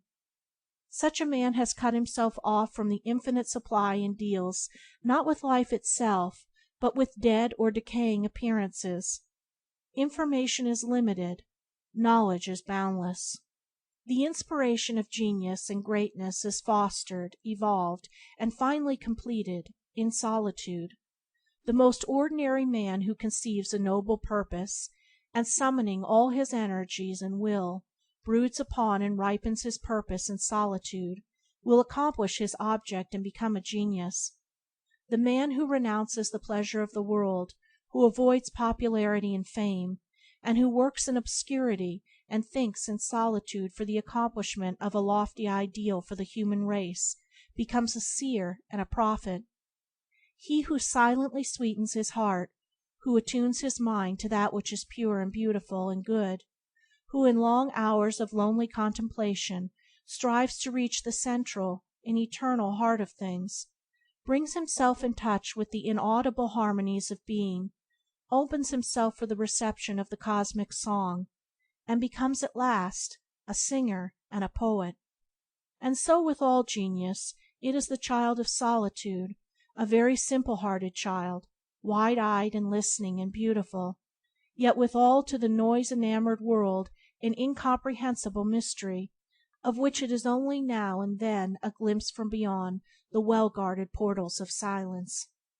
In man's self arise august anticipations, symbols, types, of a dim splendor ever on before, in that eternal circle life pursues. St. Paul, the cruel persecutor and blind bigot, after spending 3 years alone in the desert, comes forth a loving apostle, an inspired seer. Gautama Siddhartha, the man of the world, after 6 years in the forest of lonely struggle with his passions and intense meditation upon the deep mysteries of his nature, becomes Buddha, the enlightened one, the embodiment of calm, serene wisdom, to whom a heart-thirsty world turns to refreshing waters of immortality. Lao Tzu, an ordinary citizen filling a worldly office, in his search for knowledge courts solitude, and discovers the Tao, the supreme reason, by virtue of which he becomes a world teacher. Jesus, the unlettered carpenter, after many years of solitary communion upon the mountains with the unfailing love and wisdom, comes forth a blessed Saviour of mankind. Even after they had attained and had scaled the lofty heights of divine knowledge, these great souls were much alone, and retired frequently for brief seasons of solitude. The greatest man will fall from his moral height and lose his influence if he neglects that renewal of power which can only be obtained in solitude. These masters attain their power by consciously harmonizing their thoughts and lives with the creative energies within themselves, and by transcending individuality and sinking their petty personal will into the universal will, they become masters of creative thought, and stand as the loftiest instruments for the outer working of cosmic evolution. And this is not miraculous, it is a matter of law. It is not mysterious except in so far as law is mysterious. Every man becomes a creative master in so far as he subordinate himself to the universally good and true. Every poet, painter, saint, and sage is the mouthpiece of the Eternal. The perfection of the message varies with the measure of individual selflessness. In so far as self intervenes, the distinctness of the work and message becomes blurred. Perfect selflessness is the acme of genius, the consummation of power. Such self-abnegation can only be begun, pursued, and completed in solitude. A man cannot gather together and concentrate his spiritual forces when he is engaged in spending those forces in worldly activities, and although after power is attained, the balance of forces can be maintained under all circumstances, even in the midst of antagonistic throng, such power is only secured after many years of frequent and habitual solitude. Man's true home is in the great silence. This is the source of all that is real and abiding within him. His present nature, however, is dual, and outer activities are necessary. Neither entire solitude nor entire action is the true life in the world, but that is the true life which gathers, in solitude, strength and wisdom, to rightly perform the activities of life. And as a man returns to his home in the evening, weary from labor, for that sweet rest and refreshment which will prepare him for another day's toil, so must he would not break down in the labor of life, come away from the noise and toil of the world's great workshop, and rest for brief periods in his abiding home in the silence. He who does this, spending some portion of each day in sacred and purposeful solitude, will become strong and useful and blessed. Solitude is for the strong, for those who are ready to become strong. When a man is becoming great he becomes solitary. He goes in solitude to seek, and that which he seeks he finds. For there is a way to all knowledge, all wisdom, all truth, all power, and the way is forever open, but it lies through soundless solitudes and the unexplored silences of man's being. Chapter 12. Standing Alone. By all means use to be alone, salute thyself. See what thy soul doth wear. George Herbert. He that has light within his own clear breast may sit in the centre and enjoy bright day. Milton. In the life of blessedness, self-reliance is of the utmost importance. If there is no peace, there must be strength. If there is to be security, there must be stability. If there is to be lasting joy, there must be no leaning upon things which at any moment may be snatched away forever. A man does not commence to truly live until he finds an immovable centre within himself on which to stand, by which to regulate his life, and from which to draw his peace. If he trusts to that which fluctuates, he will also fluctuate. If he leans upon that which may be withdrawn, he will fall and be bruised. If he looks for satisfaction in perishable accumulations, he will starve for happiness in the midst of plenty. Let a man learn to stand alone, looking to no one for support, expecting no favors, craving no personal advantages, not begging nor complaining, not craving nor regretting, but relying upon the truth within himself, deriving his satisfaction and comfort from the integrity of his own heart. If a man can find no peace within himself, where shall he find it? If he dreads to be alone with himself, what steadfastness shall he find in company? If he can find no joy in communion with his own thoughts, how shall he escape misery in his contact with others? The man who has yet found nothing within himself upon which to stand will nowhere find a place of constant rest. Men everywhere are deluded by the superstition that their happiness rests with other people and with outward things, and as a result they live in continual disappointments, regrets, and lamentations. The man who does not look for happiness to any others or to external things, but finds within himself its inexhaustible source, will be self-contained and serene under all circumstances, and will never become the helpless victim of misery and grief. The man who looks to others for support, who measures his happiness by the conduct of others and not by his own, who depends upon their cooperation for his peace of mind, such a man has no spiritual foothold. His mind is tossed hither and thither, with the continual changes going on around him, and he lives in that ceaseless ebb and flow of the spirits which is wretchedness and unrest. He is a spiritual cripple, and has yet to learn how to maintain his mental center of gravity, and so go without the aid of crutches. As a child learns to walk in order to go about from place to place of itself strong and unaided, so should a man learn to stand alone, to judge and think and act for himself, and to choose, in the strength of his own mind, the oath way which he should walk. Without is change and decay and insecurity. Within is all surety and blessedness. The soul is sufficient of itself. Where the need is there the abundant supply. Your eternal dwelling place is within. Go there and take possession of your mansion. There you are a king. Everywhere you are a vassal. Be contented that others shall manage or mismanage their own little kingdom, and see to it that you reign strongly over your own. Your entire well-being and the well-being of the whole world lies there. You have a conscience, follow it. You have a mind, clarify it. You have judgment, use and improve it. You have a will, employ and strengthen it. You have knowledge, increase it. There is a light within your soul. Watch it, tend it, encourage it, shield it from the winds of passion, and help it to burn with a steadier and even steadier radiance. Leave the world and come back to yourself. Think as a man, act as a man, live as a man.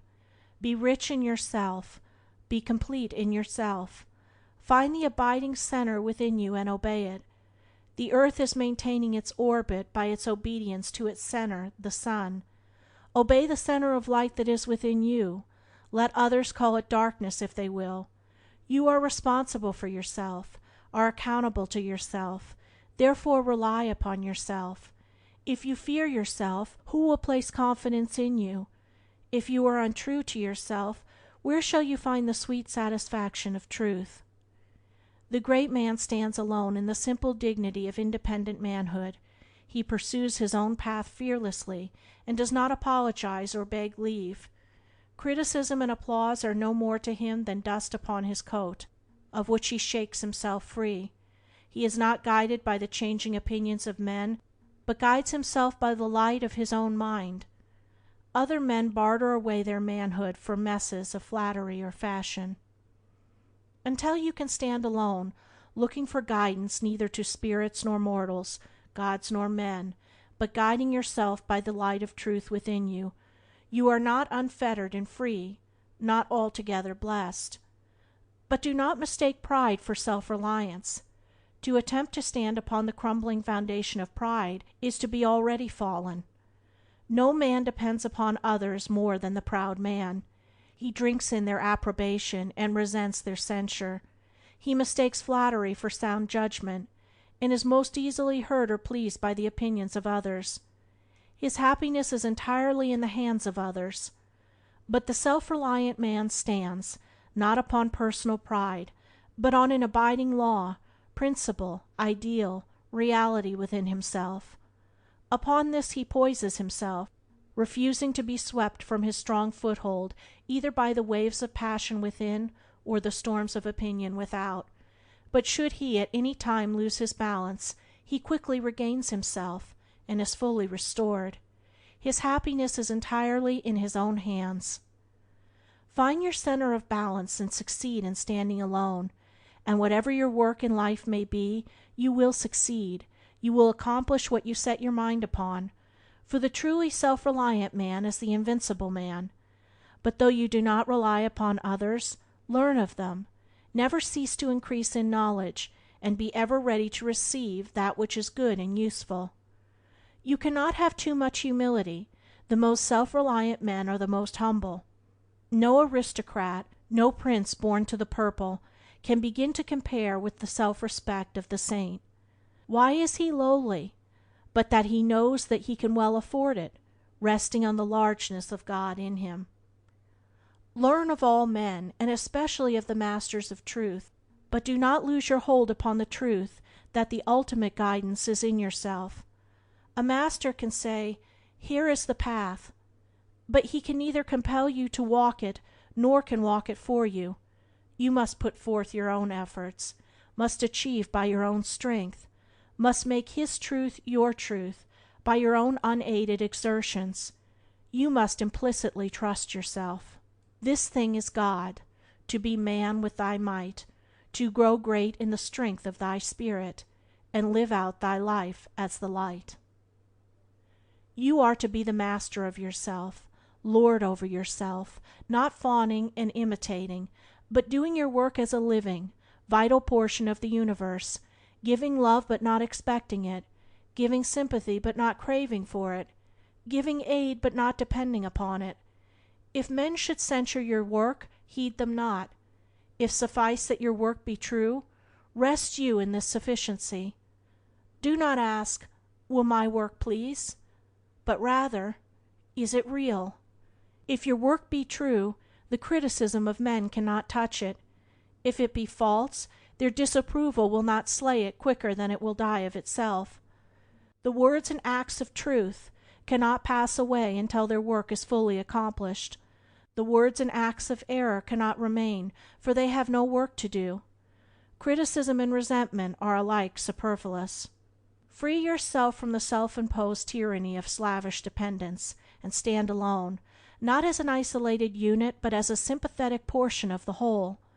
Find the joy that results from well-earned freedom, the peace that flows from wise self-possession, the blessedness that inheres in its native strength. Honor to him who, self-complete if lone, carves to the grave one pathway all his own. And heeding not that men may think or say, ask but his soul if doubtful of the way. Chapter 13. Understanding the Simple Laws of Life.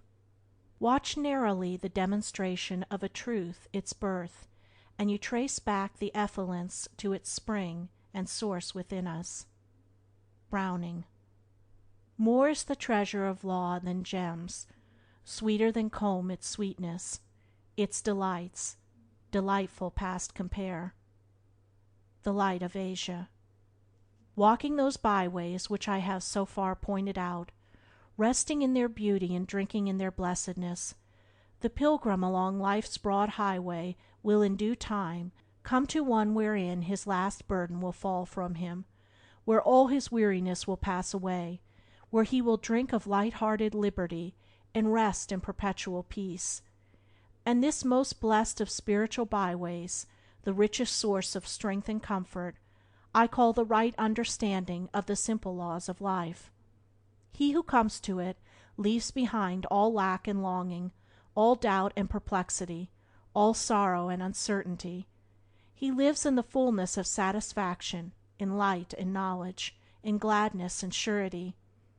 He who comprehends the utter simplicity of life, who obeys its laws and does not step aside into the dark paths and complex mazes of selfish desire, stands where no harm can reach him, where no enemy can lay him low, and he doubts, desires, and sorrows no more.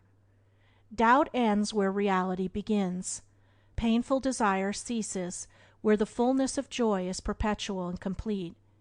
And when the unfailing and eternal good is realized, what room is there for sorrow? Human life, when rightly lived, is simple with a beautiful simplicity, but it is not rightly lived while it is bound to a complexity of lusts, desires, and wants.